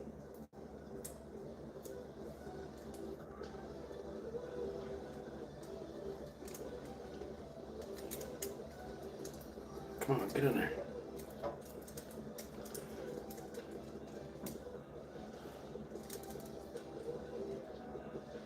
Now the reason this is a pretty special build to me is you might know if you do not, the Mach 15 Yeah, so the other one's missing that little padding and my phone kept sliding. Good thing them holders are only like a couple bucks. This version though, Cool. Next time I order one, I'm gonna order like 4 of them. chromed out head, Let's see here. everything, found all in parts. Well, the bad thing about the truck is that I'm taking the damn servos out to put in one of my other tech nose.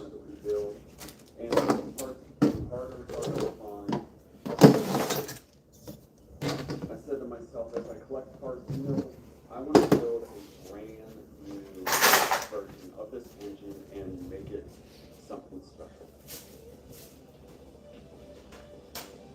This has a ginormous crazy nut racing head on top of it.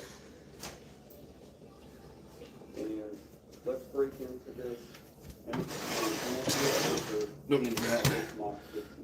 So the cool thing with the Technos and these trays, like this will fit in my truggy, so I'm just gonna take the tray out and swap the trays. 15 on the other side, barrel block engine, side exhaust. Let's take off this carb. Let's go through this engine one by one.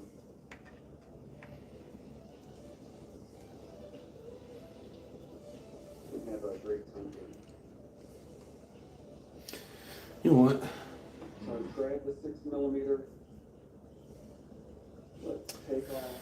No, this car is ready to run. I'm gonna leave this as is. Take out the carb. But what I was gonna do is just pop the horns off, and then take out this whole tray, and then just put it in the truggy. But I don't really want to do that. They're Dynamite branded engines. This is the Mach 15 version. I think what I'm gonna end up doing is taking them out of the 2.0 that now needs bearings in the brand new carb that I found. in the differential. Even though it's a pain in the ass, I'll just pull the servos out of it. And late night search was able to find a brand spanking new, completely built carb. Okay. And it was an amazing find. So We tore apart the carburetor, cleaned everything except the relube, put some monocoat on the O-ring seals, and then saved it for the build. It uses a standard butyl O-ring here on the neck. There doesn't appear to be any taper on the neck inside, or it's very little. Now, I do not remember what the barrel size is, so why don't we give that a little measure.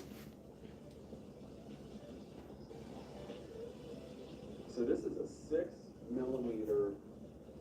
6mm barrel carb, which is ginormous, in my opinion, for a 15. 18s normally have a 6 Hawk Talk, spit on that thing. The thing about 3-in-1 oil, your engine doesn't seize if you forget to put it away for the season. Put 3-in-1 oil, 3-in-1, excuse me, oil in the beginning. I don't have any issues. That's awesome. This is a 2-needle carb. We have the high-speed needle here, low-speed needle here. This engine I'm breaking in has shorty springs on both sides, way better to deal with. Oh, yeah. So fantastic find, brand new. Yeah, I mean, I don't know. I just always assumed comes with 2 holes there. You know, it's designed for the 3 springs. It might not be. May not need it. But, I mean, it's on there tight. So that's what I was looking for. Is in a sense of rotor start, but notice it's pretty different. We have the hex driver And here, which goes to a setting Hook to a blow up. Not even funny, and it's everywhere now. The starter shaft and one-way bearing turns over. Huck to it. What people just started saying that, and it blew up like on the internet. I mean, I don't pay much attention to that stuff, so I wouldn't know. I should have separated my RCs and my LS3 swap channel. Yeah, just like I should have separated my fireworks and my RC channel. I can't be on YouTube 3 minutes without seeing the same video again. What do you mean, just like the same one playing over and over again? You laugh at my buddy who uses KY. Hey man, it's a lube. Wait, what? Yep, KY. Hey, it's funny, man. If anybody in here has ever driven through Kentucky, one of their main radio stations is KY something. I don't remember, but everything there is KY. Road signs, radio stations, like all kinds of stuff is KY. Every time I heard him say it as I was driving through that state, I laughed. I have it 3-in-1 oil. They say it's good for the knees. What? I've never heard of that, but like I said, learn something new every day. Just Joe says most afterrun oils have ATF in them, which will swell or soften type of O-rings and nitro engines. That's why transmissions use Viton O-rings. Huh. Good to know. The guy at the hobby store was telling me transmission fluid is one of the better after-run oils. I've never used it. I'm not agreeing or disagreeing. Just saying. That's what he was telling me. If it says I don't try everything I hear. He's been using it since the 80s. Holy shit. This is why I make my own after-run oil. How do you make your own after-run oil? Just Joe? I'd like to know. He says Savage socks are done. Time for a beer. Hell yeah, brother. Hey. Thanks for reminding me to take a drink of my own. These are stainless steel and 2.5. I'll get a full drink ready for my live, and then when it's over, it's all watered down. I got a full glass of my drink left. My body limbs be falling off. Lotus, what's up, brother? He says, I'm back. Automatic transmission oil. Yes. JW Smart RC. Hello, brother. How's it going? Let's see. Doesn't work. It's way through the engine. It just coats the metal while it sits, not running, to keep it from rusting. Ah. That first gear goes on to the second.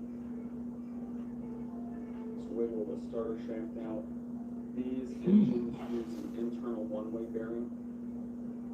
So we have a number of different. Yep, everyone has their own methods, exactly. Here to create the proper spacing. Thousand views, the bot's got low. You got 18,000 views on that live. Is that what you're saying? Stick to what works for you. Yes, sir. Yeah, it's a 6mm starter. Jelly. They made different ATF alcohol, tobacco, and firearms. Yes. But if you had soft swelling O-rings or exhaust seals, that's why. I guess I'm gonna have to say I've never paid that close of attention. Maybe I should start paying more attention. The solid 50 silent people, I guess they like my other hobby. Fish. Shaking my head. I got 5 more tanks I can share. Swole. We used to do fish back in the day, and it was cool. They were fun, but I don't like cleaning the damn cages out. What, Lotus? 1,025 views today with 0 subs?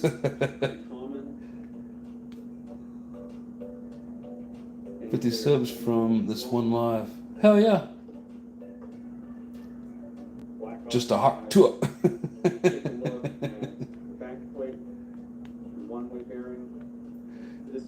Hayward says I managed to get 20 views today and 3 subs. I know everybody hates the vertical live. They prefer to see it horizontal, but I pick up more subs off the vertical. I've done it twice, and I picked up like 6 and 7, during the lives, and I usually don't get a bunch of them, like bunched in like that. But doing the lives in the vertical mode, I seem to get more subs that way.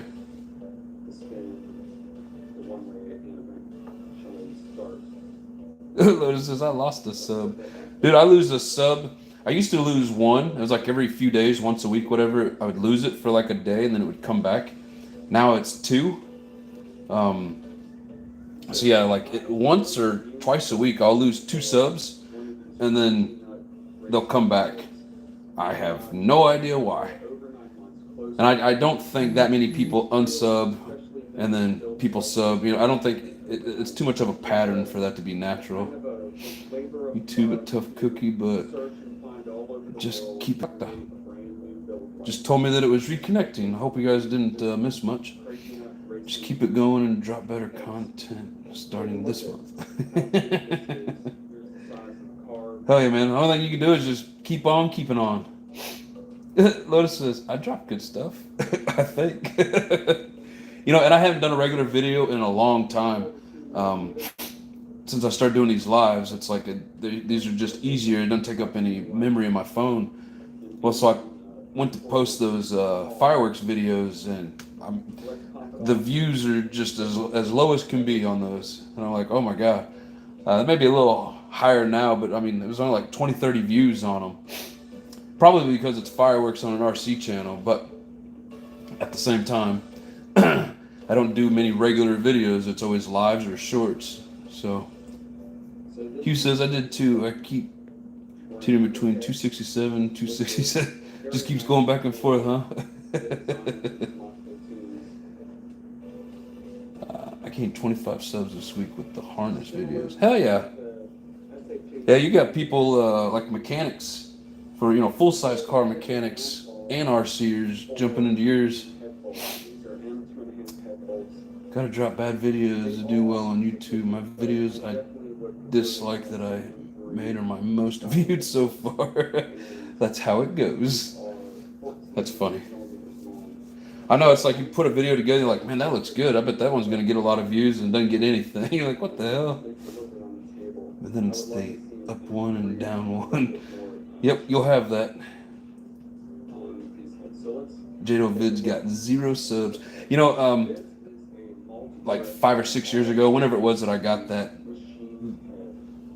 it wasn't my most viewed video, but the Jado, I was getting higher views on those Jado videos than like on my Savage and whatever else I was doing. Those Jado videos, they were getting some, not the subs, just the views. I never noticed getting subs from them anyways. My idle videos seem to be liked. My Jado got 1. Need to go run the boats, they get subs. Hell yeah. Guess I need to get a boat. Boats and then go swimming. Just says, what? I don't count? It didn't count you, brother. Baywatch. You can rotate this around whatever way you want, and generally it's yeah, I don't think I subbed off a boat video. Like Hugh says, he subbed off of one of his boat vids.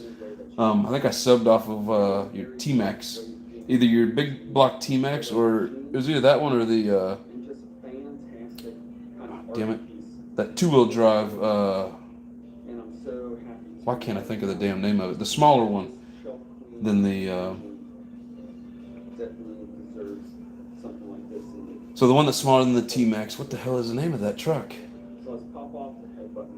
Oh well, not important. I couldn't remember the name of it last time either. See, I do appreciate you guys that do. I'm not going to stop. I got some fun stuff in the works. LRP 2-speed Kyosho MP 7.5. Hell yeah. Mike says the bad thing with automatic trans fluid is it draws moisture in like brake fluid. He was telling me, you know, the opposite. He was saying that's why it was good for these engines because it didn't draw moisture in, but I don't know. So I will just take your word for it, brother. Some people think they will get rich and famous on YouTube. Nope. Been doing this. I think I posted my first video in like 2012. And granted, they were shit videos back in the day, but I'm not rich and famous. And I've got 300, was it like 364 videos or something like that? But they have gotten better over time, I will say. Rovin Zenoa Frankenstein big bore build be here soon. Hell yeah. That'll be interesting. Don't know what it is, but it sounds interesting. Some do compass, but most don't. They go broke making content. ATF has tons of deterrent. I need to get the carbs swapped over and tuned for the 46-inch Super Sport boat. Then I can run it. That ought to be interesting. That's a big ass boat.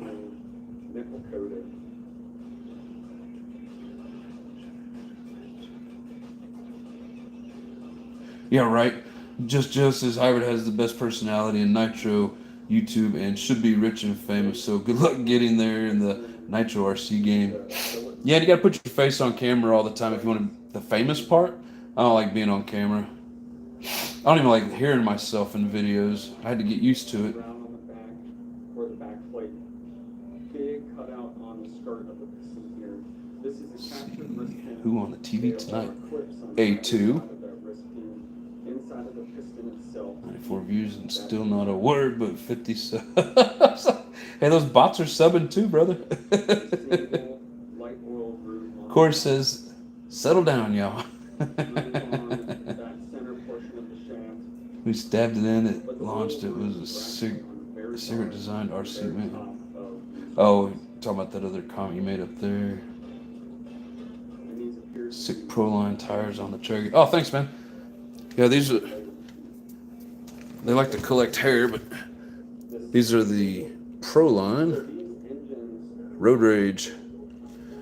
Man, I got a lot of use on these tires. I got a lot of videos with these on the Savage, and like the tread pattern just doesn't ever seem to wear down on them. I really do like those tires. July 8th, YouTube finally allowed me in. I have to remember this day.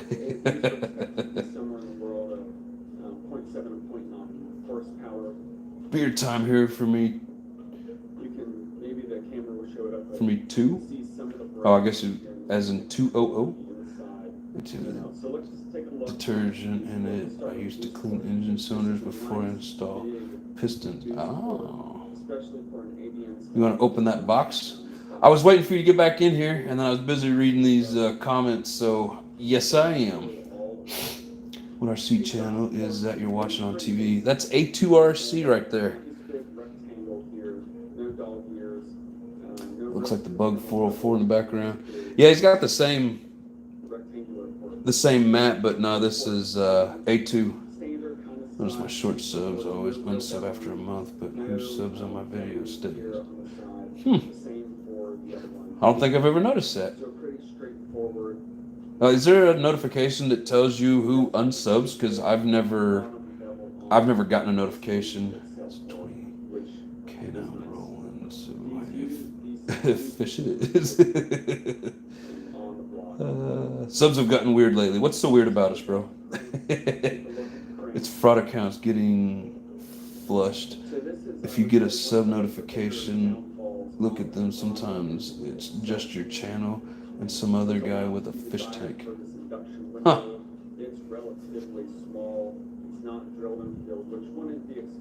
Thanks for the fun live addiction. I have to go for now. Have a great night, everybody.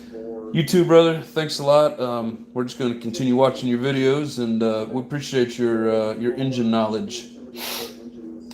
80 watching. I guess people living just watching this damn fish. Oh, I only got 24 now, so you get more viewers than me. Says never would have thought.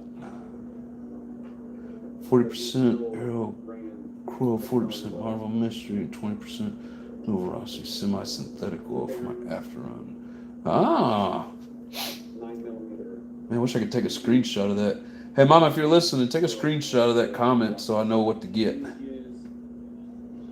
It's one by Just Joe, and it starts out 40%. He's talking about oils. Stampede. Yes, Lotus, sorry. I was hoping you were going to tell me again, because I don't know why I can never think of that damn name. He's so far up. Yes, I'm way up there, guys. Revo or Stampede? The Stampede. Oh, shit.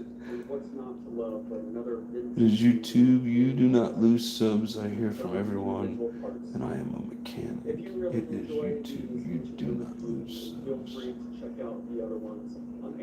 Oh, I get what you're saying. Yeah, I don't know why YouTube does that. I don't know what the point of that is. It's not about the views or subs. Nobody's ever going to make a living off of Nitro vids. It's about keeping Nitro alive and passing on knowledge. Yes, sir. And that's what we're here to do. Following the footsteps of the of the great hybrid, making Nitro great again. When he's taking a break, I'm on here. He's reading the comments.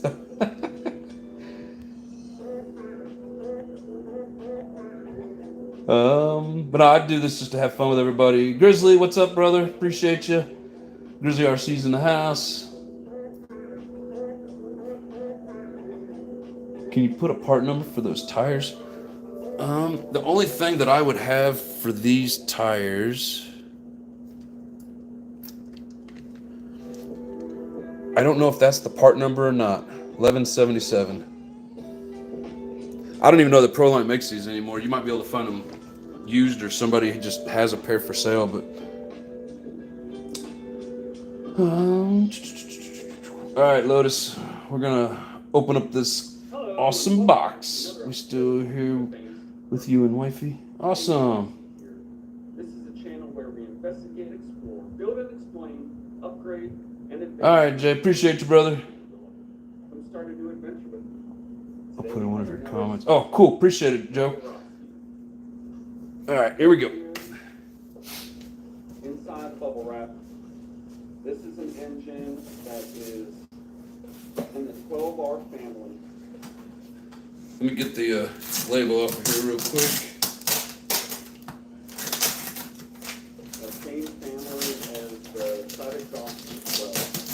This is an M12. I'm sure Lotus doesn't want Compass RC sending him his blow-up dolls. Man, did you use a whole roll of blue duct tape on this? All of the brand and the branded engines that I do. I go through and clean, inspect, lubricate, put in a duplicate bag, seal it up. All right, so I got a package here from the Great Lotus. No, he only allowed to send Savage and LRPs. So let's take a look here. This is a beautiful. Good, I'm glad that works for you, Joe. Rear race style. Yes, A2RC is on the TV. Block profile as the other C12s. Nice big. It was Dollar Tree tape. I didn't want it to fall off. Thanks out for the shout out, Lotus, Huge Haywire. Oh, Hugh Haywire. A2RC stop with the music. Can start watching. Did A2RC stop with the music? Can start watching again. Not for sure what you're saying there, bro. On top here we have race, which is RTR3 version. So the first thing we got in the box, we got an old pipe. Ooh. This is the Nova version of an LR3. Oh, hell yeah. That'll work for the Savage. I think it's long enough. Music in the background. I think that we went to another video and this one's a little bit quieter. Have our low speed for the spray bar, and then our mid-range. It's not too loud, is it? If it is, just let me know. So like all of our drives me nuts. Oh, you're saying you want me to turn the music down? Let's go ahead and take this carb off, do a little look over, lower go my music. through the engine and all of its internals and do some comparison to some of the other Nova Rossi engines you know and love and that we've shown on the channel. So this has a This should be the factory pipe for the MGT, or so I was told. Pinch bolt. Ouch.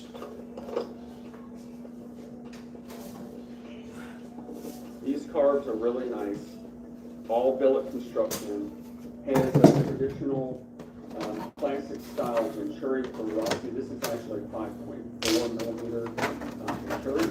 Let's compare. Butyl, black O-ring, nice big long taper on the inner neck of the carb.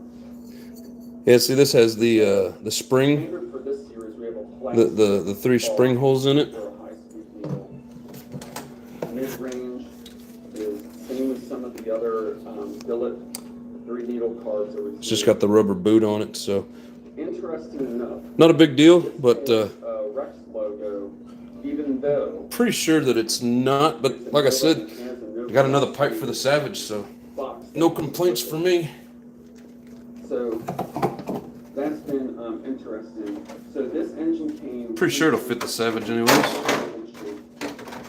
And or came with it. It's possible it could have been exchanged from the previous owner, but with the engine being had such light use on it, it's very possible, and since Rex and Tough brand were made and built and distributed from Novarossi, it's possible that Rex was on there either by mistake or normal from the factory. Alright. We have our idle. Hell yeah. Even got me some springs. Appreciate that. There's another slide card from Novarossi for this info. Hold on a sec. When I went through this, like similar to my other engines, I like to upgrade to these stainless steel M2.5 backplate screws, and so I did the same there. Not only does it give it a nice shine, I was actually wanting another one of these Savage pipes that I could hook onto, you know, to a pipe with the springs. So, hell yeah. So this is one of the originals. So it's got the same shape. It's just this end's different, but hell yeah.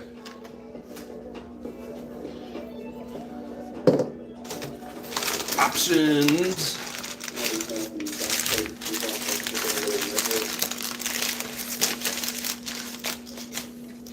These are 6 millimeters long, which is pretty short when you can stainless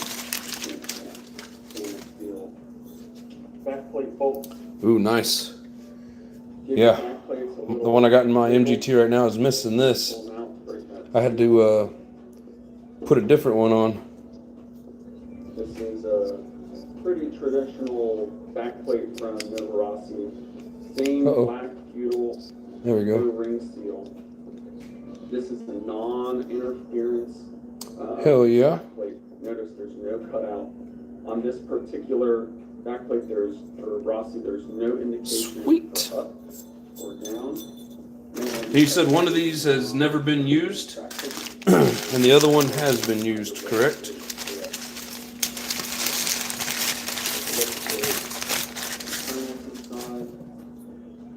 Let's get that head off so we can take a better look.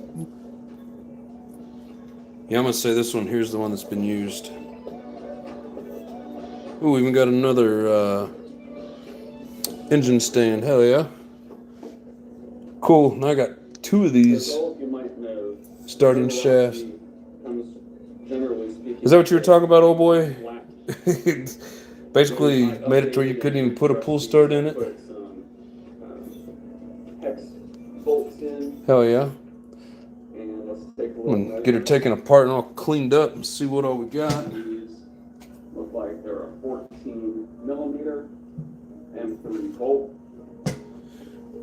Sweet.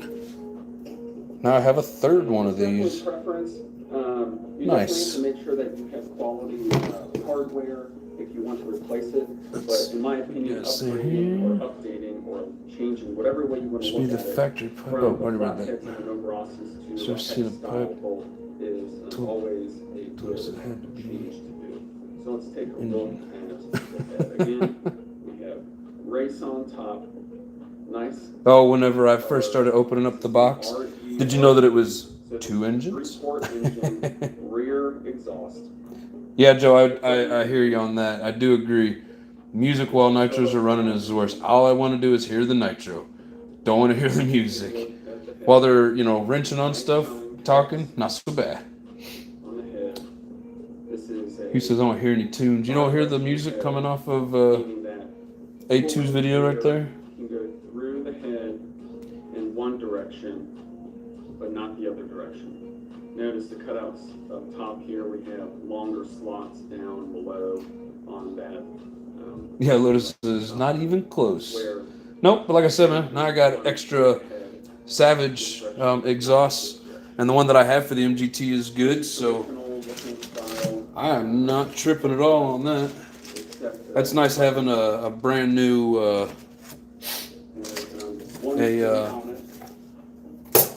brand new Pro 28 or 28 Pro, whatever. Well, hell, you can even R12 series engines to start out with. yeah, you can even see the piston down there. That looks pretty damn clean. Let's see if I can get in here a little closer. Whoa, that light's way too close. Standard looking. I'm not gonna take it apart tonight. Don't really have time. Might do it in another live. So you can But spin this 4-volt head in any direction. There's no specific. yeah, being that it's an older RTR, it doesn't quite have the pinches like the higher end stuff, but hell yeah. ABC construction engine. This has been green. Nice having backups. Chuck Norris says you only got to blow a bubble out of beef jerky.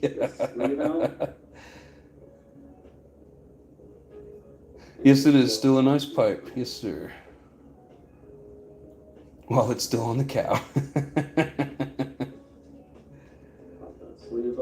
Make my daughter a snack. All right, buddy, we'll be here for a minute anyways. Just a minute. Did someone say HPI Savage? One is missing the spool inside. The other one is all there. Oh, cool. So this one, it's all inside, just doesn't have the handle and cord coming out. On a G4 build, which we'll see later on the channel. And this had First open was new. Yeah, I figured that when I saw this cooling head. I wonder why there's two different shades of the blue. R12's knife edge on the billet. Connecting rod. I mean, everything about them is exactly the same. The same or very similar. It's just the shade of blue. Can't really see it in the camera. I can tell in real life, but yeah, I guess you can kind of see it sitting there like that. A captured wrist pin style, so there's a Yes, sir. Team Associated MGT stock original pipe. Hell yeah. Engine mount, yes. Does still run, but has major pitting. Talking about in the used one. On the C12 Novarossi rebuild that we used an HPI branded Novarossi made part. That skirt on that piston. I have you on the TV, but not load. That front edge, but the replacement piston had a skirt completely all the way around, very similar. Had to think for a minute on spelling. Load is L-O-A-D, loud is L-O-U-D, right? Sounds right. It's going to look very. You're making it hard for me, Hugh. A lot of the time people use the same music every video. That's when I have to quit watching. I get you. That is a detailed engine. And we have. Yeah, I mean, there's a nice long leading. Got a lot of fins on it. Our exhaust port. Not very often you find these with the, but again, this looks very much with the sticker still on the back here. With that HPI partner. Oh, and that there says Pro 21. Nice and long. I mean, as long as it lines up and works, I'm not going to complain, On the downward slope. It's AE, yeah. That's about yeah, so 28 Pro, A&E Pro. RE, R3 version sleeve. But nonetheless, these are really great engines and have some potential for some future modifications. Maybe I'll be able to find a piston for it for that other one if it's got some pitting in it. Let's pop this crank out. What's the name of that twin engine nitro? I would love to have it. Push block on the table and hopefully twin engine nitro. I don't have a twin engine. There's a couple of them out there. I can't think of the damn names. One of them's a Titan, I think. The OFNA, twin engine Titan, if I'm not mistaken. SD shaft crank. The hot bodies. Haggard just had a video on that. You'll notice. I can't remember what the hot bodies is called, but there's a couple of them. In the freestyle Nova music. and Rex, this has the full circular balance lobe on the crank. I don't even want to try and say that word, Hugh. We do have a nice bang. Achingly. Which some of these hot exhaust C12 version cranks. ATF draws moisture, just not as bad as brake fluid. 3-in-1 is the best in my opinion. I've got too many vehicles, drive all of them, miss the only way I can keep up on just saying. Oh, using the 3-in-1 oil? update if you're curious about that. Feel free to. Yeah, I mean, you got a bunch of vehicles and you're running them all the time. You got to keep everything lubed on them constantly. It's not fully cut out here. Oh, nitro exposures, why but that's it is faded? cut out on the I back got you. To have a little bit of weight You're reduction. scaring me with this And I'm 3 sure in 1. on the internet as Heat well. exposure too, yep. 8 as well. The induction window looks relatively. Because one is new and one is used. style, 12 Probably heat changes the color. Yep. 6.5 Don't stop by almost squeaking 10 so millimeter. It's a relatively big induction window for a 12. The leading edge and the trailing edge of the induction window is pretty standard. There's no modification. Lotus, you said LOL you could. Was that one of them statements I made about finding a piston for it? Because yeah, if it's pitted up, I'd like to find a piston, of course. Kind of the progression of these cranks, and this is, I would say, this particular engine is About there, 3 or 4 ice house. My vocabulary seems to drift left a bit. Before that, it's the fat finger dilemma. I get you, brother. The horsepower on the Twin Savage. Did they actually make the Twin? Yeah, Terra Crusher. There you go. Did they actually make the Twin Savage? Because I always thought that was people doing that aftermarket. Right in that Some troll just tore my fist. Do a so flip. It's really going to be hard to see inside, did he do it? But some great transfer and boost port cutouts. Oh, are those the twin motor nitros? No, they go with that big red truck that I just brought over here. Rubber shield, and then a traditional chrome steel. Hugh says, or delop. Did he flip or flop? Oh, or flop it. Man, you're in your fat fingers, bud. You could build a twin MGT, yeah. Take a lot of customization.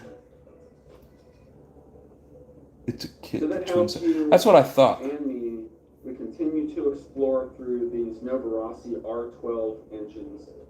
Paid $13. Compass says got a brand new Team Associate MGT 8.0 engine mount. Old stock, paid $13. This will eventually make it on to another Hell yeah. Alright, so yeah, we'll go through these in another video. So feel free to like. Oh, there's screws and nuts down in there. I see. Nitro, and especially touring cars. Yeah, I never even took the engine that I have off of the engine mounts. I don't know why. I just never have. All right. Let's see what time we got here. What is it, like 8:30? Jay's back. What's up, brother? Just as Twinzilla was the kit. Yep, I remember that now. Twinzilla for the Savage. Yep, I've seen videos. I've just never really messed with it. They look and sound cool. I just never wanted to put the time and effort into 2 engines. It's hard enough dealing with one. We're going to be looking at something that's super important and one of probably the last steps you're going to do or would like to do before you get out on the road or out on the track. Hear you funny. Says, yeah, I popped up with service unavailable and took my first comment. Then I just looked like a dork. But I fixed it before everyone that did notice it. And we're going to be doing 2 different things today. We have our... It's all good, brother. Twin nitro paint to tune. Yeah, I can only imagine. I mean, if you're doing one at a time, it's probably, probably the best way to go on that, but it just looks like too much work and headache for me. I never wanted to mess with it. Man, that is a slick ass ride A2 has. So let's get the car on the scales and get ready to go. So now that the car is on the scales, she's pretty. This is what the scales tell us. If you take a look at each individual... Man, he's getting in depth with that shit. Put those around. You add them all up. Put the nuts on top. Oh, for the engine mount on that MGT. At the same time, we can see specific weight bias Can imagine. from the rear. When you add up the two scales on the rear. Oh, 630. Yeah, so, yep, you're 2 hours behind me, brother. What type of Twin 32s would be freaking sick. Yeah, I know, what's his face? Hyped. I always say it wrong. HPI'd, Savaged. He has 2 of those big reds. Wasn't it Woogie that had 2 of the LRP 32s? I don't know that they ever finished it, but distributed weight throughout the chassis. Generally speaking, yeah. the front Okay. of Yep. the car is going to be a little bit less weight. I guess I'm way behind on the damn comments. Damn. The fuel tank itself is Hybrid. What's going on, brother? When it's full, and then of course when it's empty. So the weight bias between the left Hey, side I'm actually caught up on the comments. How about that? That's why a lot of the formal race cars are going to have the fuel tank right there in the center, and that helps with that weight bias. So it doesn't change. Yeah, we'll save these for.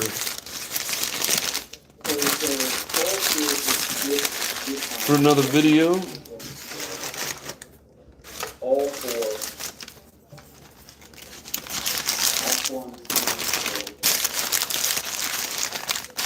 You go ahead and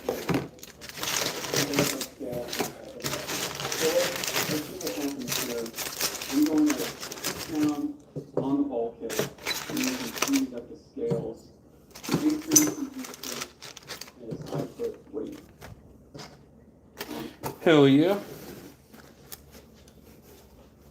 So this gives us a little bit of information about how the suspension is tweaked or... This place is becoming a mess with all these RCs. And this gives us some good information. And if I were to change the spring rate here, then it will alter the weight that's applied or the force that's applied to the scale. But that doesn't give us... Shit, and I gotta find out where I put the engine mount screws. Use something called a tweak station, so that when we do adjust the preload on all 4 sides, it gives us a balance, not only static right now, like when it's sitting still, but also I think these are it. We'll take a look at that as well. Notice right now from our right side, we're at 340 grams, and our left side is 464 and 465 grams. The goal is to get both the left and the right pretty similar. Oh, I need to put the.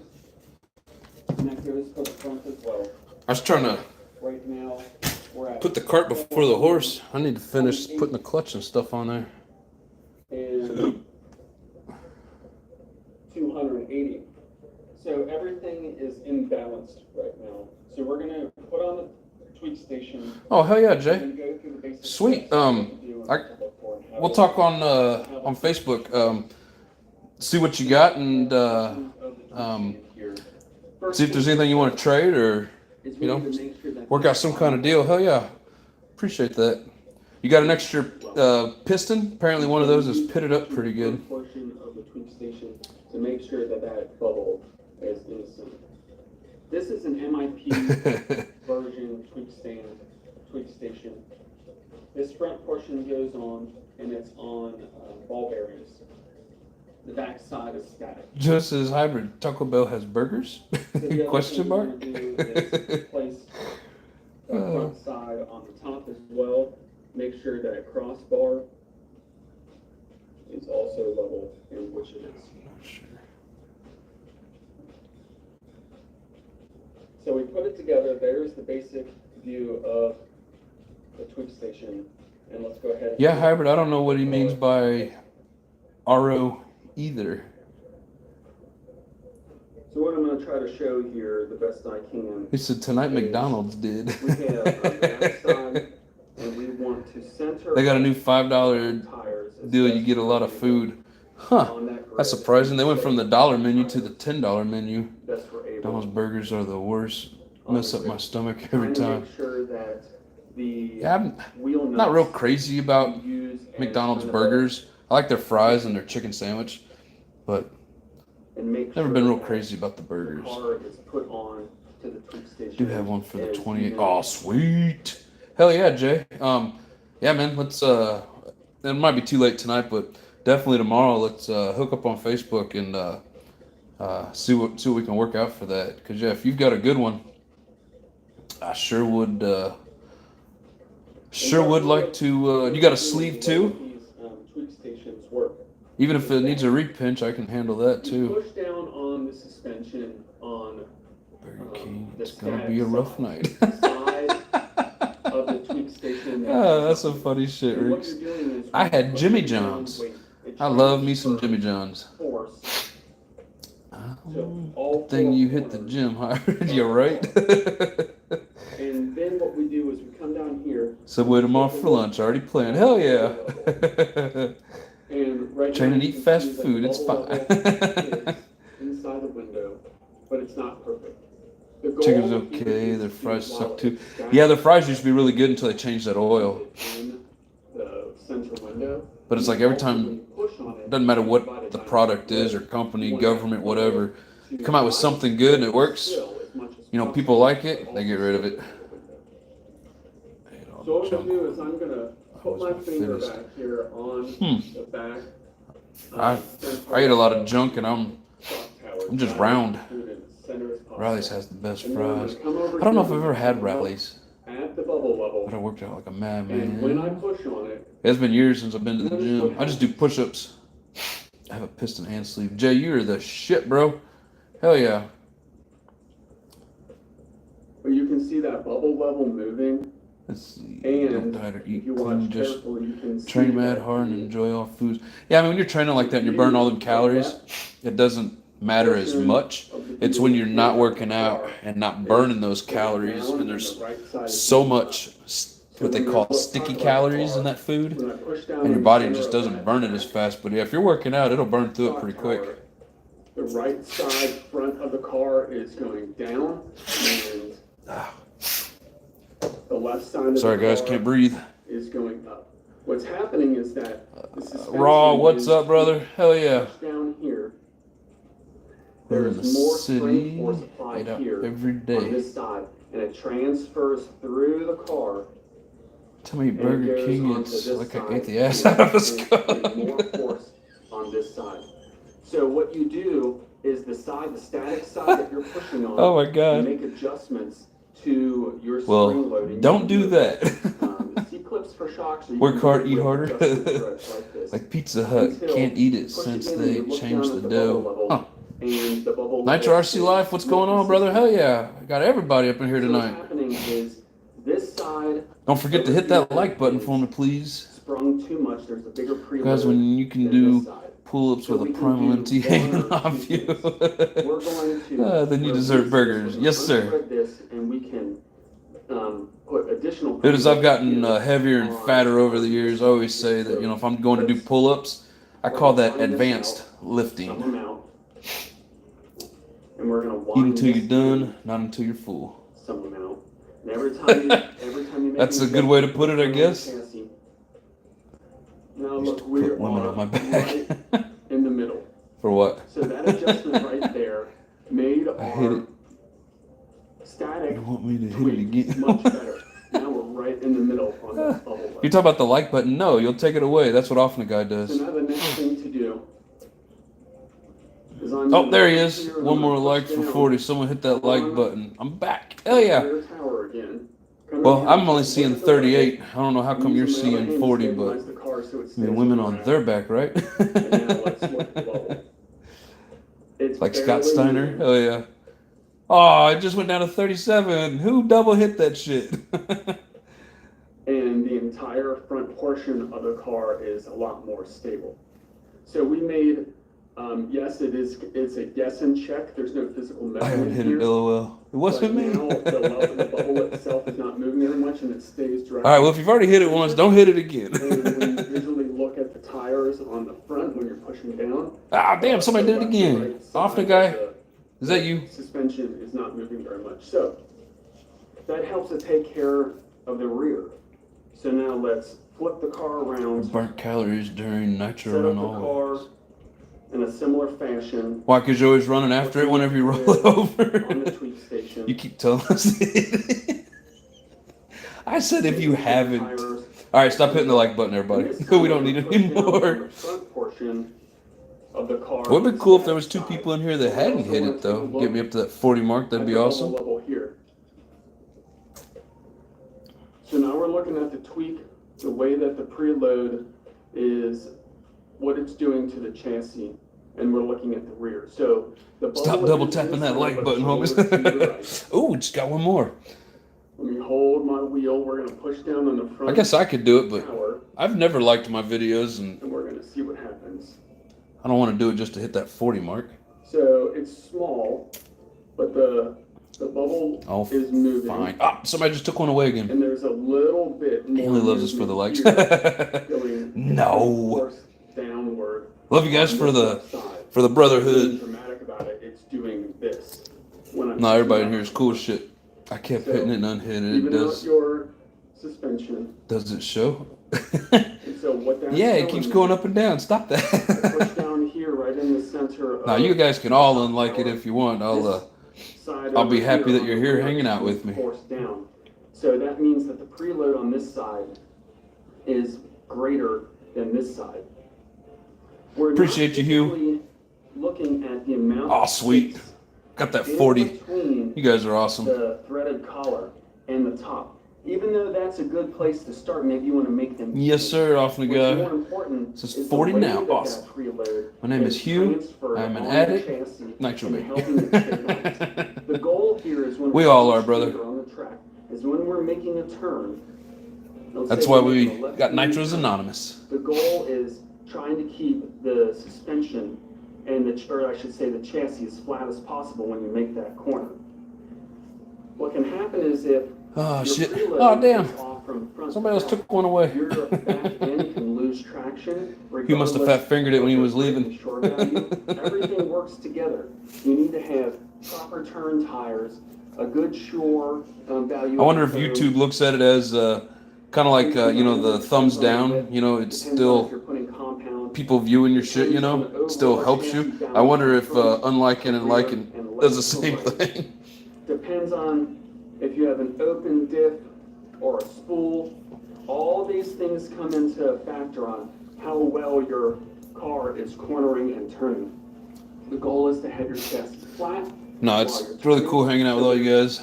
Most amount he said you finna find out. on each tire so that you're not. I'm sure the analytics will tell me something. On one tire and losing I triple hit just to mess with him. I'm sure you did, bud. All right, later, Hugh. You can have too much on one side. It was off on the guy. Your car will be pushing and hopping.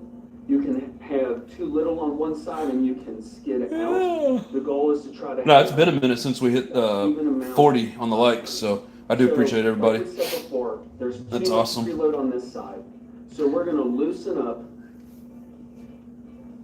this right-hand side. We're going to start 43. there. We're going to bend down and we're going to take a look at that bubble and look at our see if I can preload. The little bubble is in between the two spots, but a little bit to the right. Now I'm going to why was my clutch not in the car back? and we're going to push down on the front portion of the suspension and we're going to take a look at what happens. So it's still. I think I used the clutch off of this in one of my other buggies. So we're going to loosen this up a little bit and we're going to tighten up the left side a little bit. We're going to push down on the suspension. We're going to bend down again. Okay, well there's the 17 tooth bell. To the left, but it's in the window. Let's see what happens when we push down on our suspension.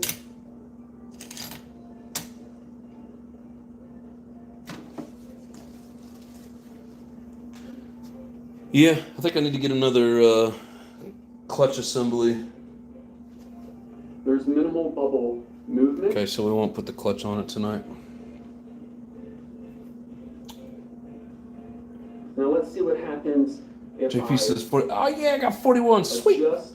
This right thank you. Appreciate that. What tooth bell you gonna use? Oh, that's So funny it's you asking. I was similar. just talking about it. It's similar. I'm not measuring here, but it's similar to left to right. There we go. Notice I adjusted that front right. And so what that's doing 17. is it's pushed down on the ground, so to speak, more. And it's tweaking the suspension this way because it's pushing here. It uses the other tires as a fulcrum. Yeah, put a 17 on it and go for speed. It's pushing down on this side. It was more. all a dream. And so the bubble moved from that left side, and now it's to the right side. Man, you guys are awesome. Best community on YouTube. Even I guess you could say on social media, that shows you period. on the station what happened. And let's push down. Very informative group of, I almost said guys, but there's some women on here too. So very informative group of individuals when it comes to nitros and RCs in general. So now that you have your front tweak set up, let's flip this back around. And you always want to go back. I got something else to show you guys. Off the guy, you still there? First, in my opinion, in my experience. Bend back down, take a look. The bubble is still in the center, but a little bit to the right. Let's hold on to one of the tires. Where off the guy goes? He taking a nap? Push down on the center of the tower in the back. Well, make sure you're on here. The bubble itself is not moving very much. When we look Raw's still in at the here. bar and the two tires here, it does not move very much either. All right. Well, I guess off the guy's just gonna miss out. We have a relatively balanced preload on the suspension.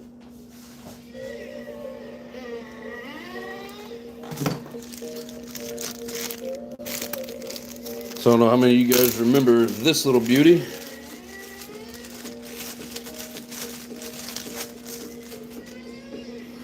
A little badass JL Pico. I didn't want to run it with just anything. Let's see. Has it got the numbers on it? Man, why they gotta put it on the bottom?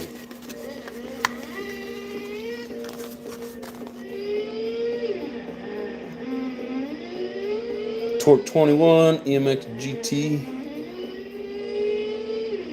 2120.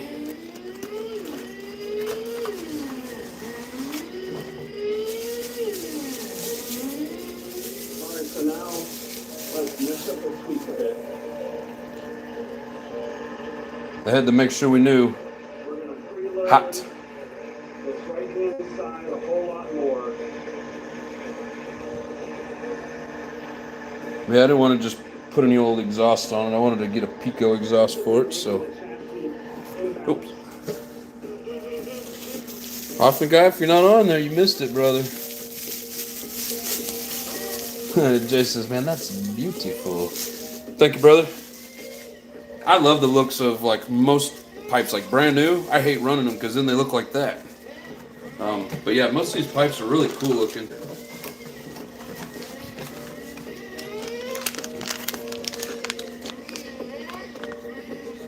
And they even come with its own header. Now I don't know if it's medium, small, large. I have no idea. Doesn't really say anywhere, but comes with all the springs, gaskets, grub screw. Yeah, there's the grub screw. The suspension on the right-hand side is very tight. That was a slower turn trying to compensate for what the suspension can do and can't do. Set up like this. There's a lot of Ross says, very nice. Thanks, brother. Appreciate that. Going through the turn. And yes, Compass, you were right. He's got some pretty cool freaking videos. Often guy says, yes, sir. Did you see it or did you just get back? Wrist again in the rear. That's what it's all about, having fun. Oh, yeah. The HPI Savage XL is the king of bashing.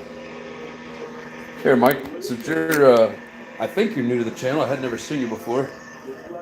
There it is. There's my XL with the LRP 32 on it. Some street tires, running a 19 tooth bell with the high speed gearing in it.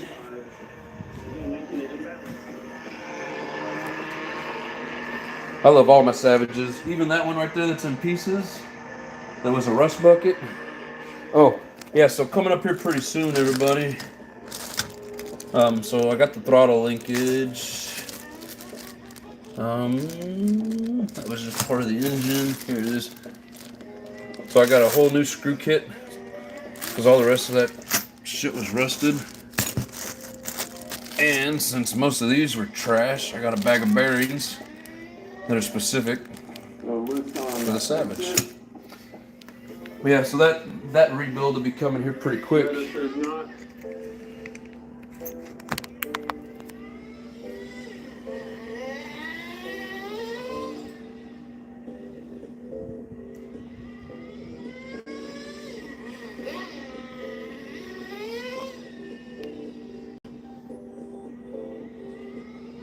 Cuppin says, I'm the king of API Savages because I have 17 of them.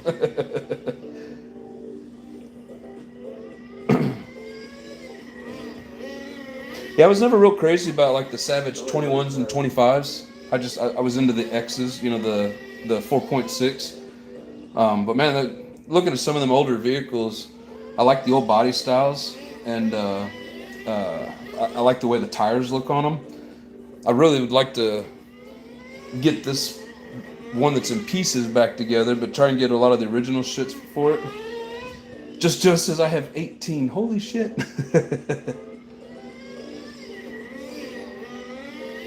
I think that 17 tooth may be tall, bro. I would go with a 15 with that engine.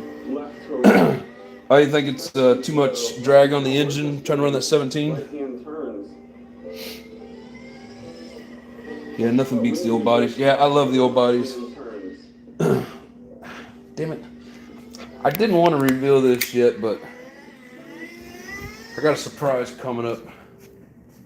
So, not really much of a surprise anymore. But the old GT2 body. There's a bunch of these for sale on eBay right now. Comes with the wing. So like the wing is here on the back of it. You just gotta cut it out and paint it. And a little bag of screws. Yada yada. Just kidding. I always break compass balls with that. You got 1025s, man. I just want one. I want one that runs, which if I just check my mail, I'd probably be building it right now, but let's see here. Yeah, the 17 is better for the 32. Ah, I gotcha. So would you say a 15 or 16? Or you just said go with a 15? Savage is how I like my women, cheap and dirty. Oh, this Savage was freaking dirty, man. It was old and dirty. It's like they left it in a puddle of water. I think I got a 15 tooth bell over here in this mess. Huh? There's a 14 anyways. Somewhere in here.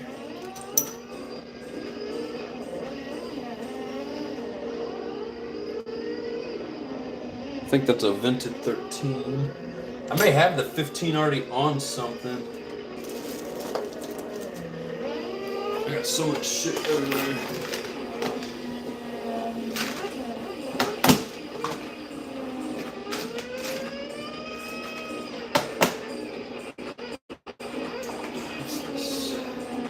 Ah, found it. I think that thing's brand new.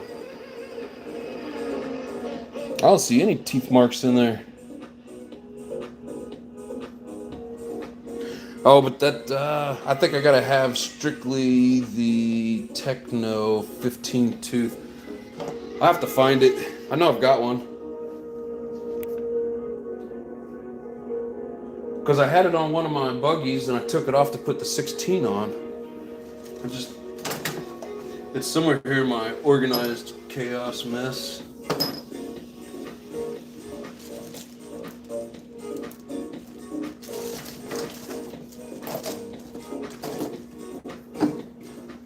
Oh, even got one of these old bastards. Outfitter. Sorry, outerwear.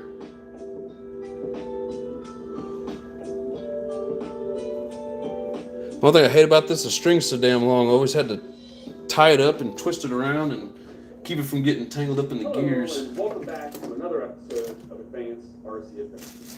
This is a channel where we investigate, explore, build and explain, upgrade, and advance NITRO RCs to another level. Come start a new adventure with us.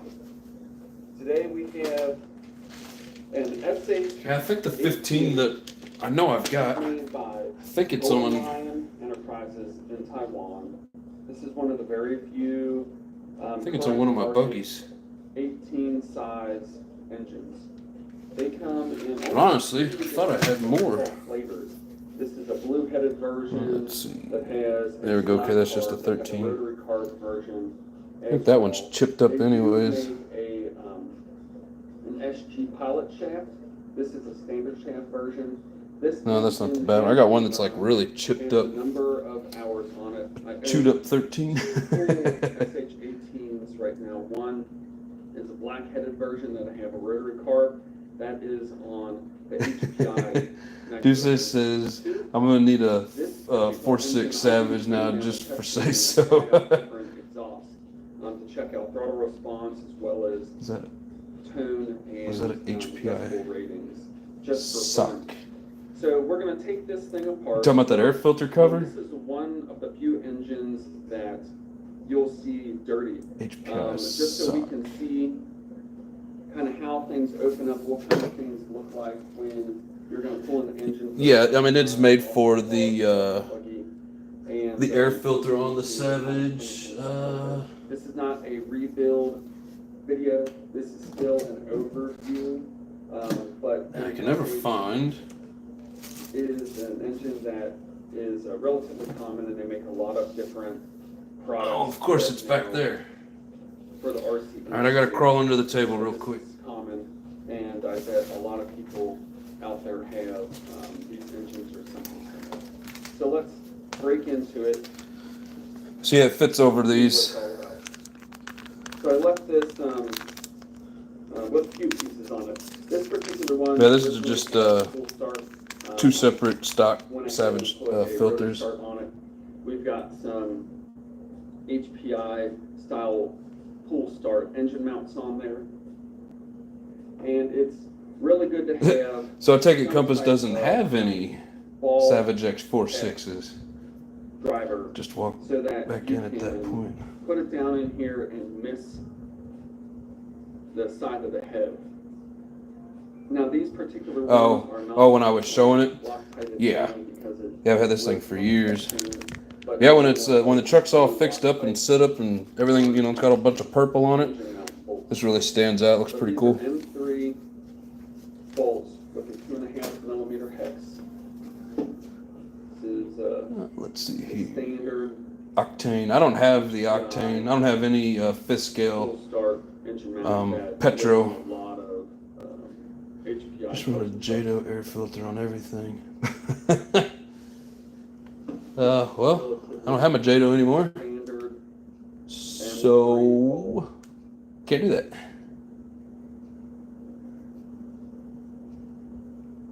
Run T-Max filters almost everything.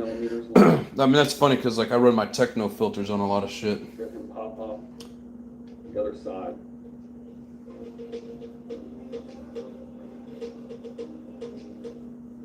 And once we get the engine not yet, but looking at it in the hunt.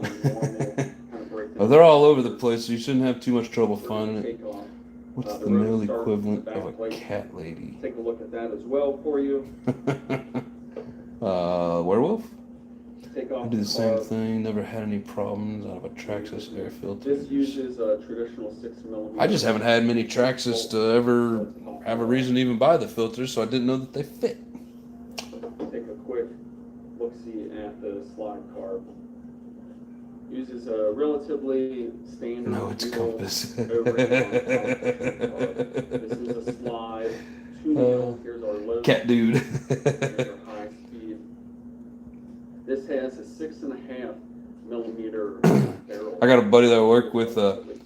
So a lot of travelers will stay in like RV parks. They're good, Todd says so. That's funny. A lot of these guys will stay in like camper, RV parks, and the laundry room's got a camera deal set up on it.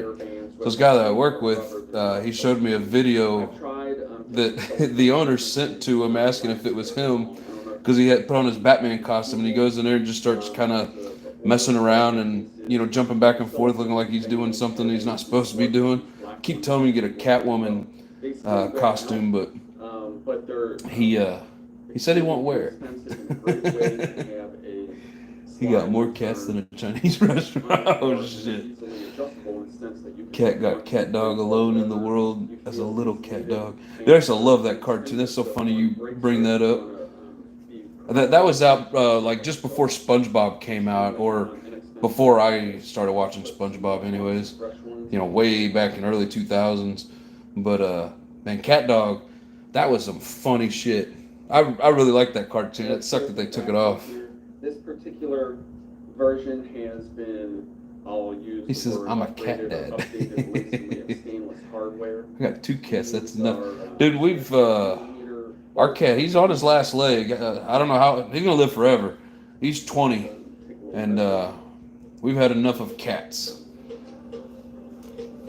You watch with your 6-year-old now? Hell yeah.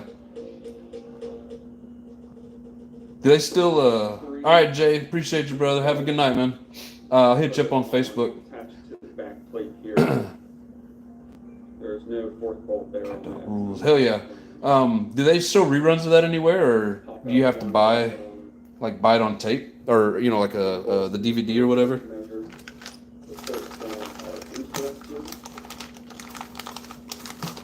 Get in there. These are 2.5, an M2.5 bolt by 12. And Let's I see. guess folks might be interested in seeing All my inside cats do their jobs because I have no rats. So we'll go ahead and open this up for you real quick. So this is where the starter. Oh, you streaming it on Apollo TV? I've never heard of Apollo. Is that kind of like Hulu or what do they call it? What's that?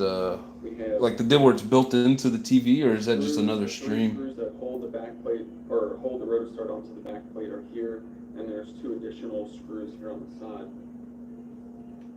that help hold the case together. Years ago, up that $260 bill. Yeah, I know, right? Ours comes as like cable and internet. The rotor starts as most people. I don't know. We like some of the local stuff just for certain things, but replace pull start. It's just another way of not Pokemon. You don't have to catch them all. I think they all have. That's funny. All the different starting mechanisms, from bump to rotor start to pull start, etc. You got a little bushing down inside. Black cat. Here's a good Cotton look killer of bird. ears. Dude, I had a cat growing up. She was a pretty little calico. We have the large And ring gear. the little shit would bring a mouse into the living room. And we lived in an old house, and we would have mice all over the place. But over the years, there was a couple of them. But she'd bring it out into the living room and drop it on the floor, and it would take off running, and she would just whack, smack it, and it'd roll across the floor and take off running. She'd go grab it, bring it back out in the middle. Just kept doing it till it quit, died, or whatever, and then she'd walk away from it. It's $130 a year for everything imaginable. Go take a look at the engine. We're going to go Gotta through pay this with back plate. Bitcoin or crypto or some shit. Oh hell, I don't have any of that. I should handle that Take part. out the starter shaft itself. Cold-blooded. Give this a measure. I think these are. All right, appreciate you, Mike. Yeah, they're 6 Appreciate you millimeters stopping by, shafts. hanging out with us.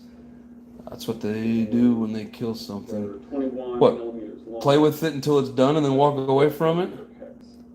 You know, I was watching one of those Animal Planet specials on cats, and out of all the cat breeds, I mean, there's a bunch of them, but out of all of them, the domesticated house cat is the only one that can be born as domesticated and then released into the wild and survive. And they're the only ones out of the cat family that will catch and kill a prey, or not a prey, the prey, the mouse, whatever food. They're the only ones that'll catch it and kill it just for the fun of it. Sizes that we used. Give your back plate a little twist and then try to wiggle it out. Here's the inside. I killed a wild baby rabbit. Dude, one of the saddest things we ever seen, and this is just a couple months ago, my wife can verify this. I was standing there looking out the kitchen window, and it's like towards my backyard, and all of a sudden I seen what looked like a crow or a blackbird. I think it was a blackbird because it wasn't that big.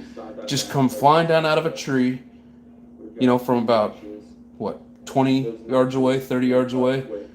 Swooped in, landed, picked up a baby rabbit, and then took off back up in the tree. And I was like, holy shit, he just got himself a rabbit. Next thing you know, here comes another one. Took off with another rabbit. I'm like, holy shit.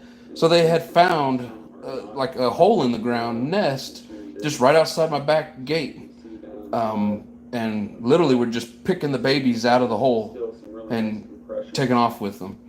So I mean, it was sad, but I mean, it is nature, it is life. So, you know, it's just one of them things, but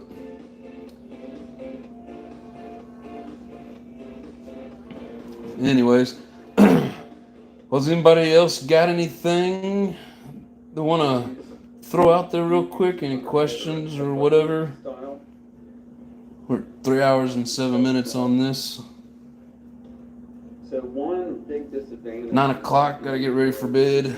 Taiwan built SH engines is they use M2.5 head bolts. Oh, and I just wanted to I really would love to see Molly coat. an M3 use. Molly coat for what? And these use a standard 14 millimeter length. So the length is okay, but using 2 Just Molly coat, Molly coat, Molly coat. We want to keep burning nitro and stay safe. Yes. Oh, Amazon Molly coat. This one obviously. Hell yeah, I have to look into some Molly coat. Yeah, but like Corey and Brett found, got the old monetization shit going. So anybody that wants to for the hell of it, I'd appreciate it. But no. That means that. Fuck, I was leading into something with that, and I don't remember what the hell it was. But anyways, just wanted to say thank you, everybody. Appreciate it. Appreciate all the watch time, all the likes, all the subscribes. Helps out everything. So, you know, we're never gonna get famous and rich off of this, but we are having fun, and people sending in money for me to buy more fireworks and nitros. Yes. But no, I really do appreciate it, guys. And as always, everybody have a good night. What's to say? For all things you want to say, perfect as far as O-ring silk. Oh, okay, I got you. Yep. That is love, brother. All right, everybody. Appreciate you. Have a good night. Stay safe. Much love and peace.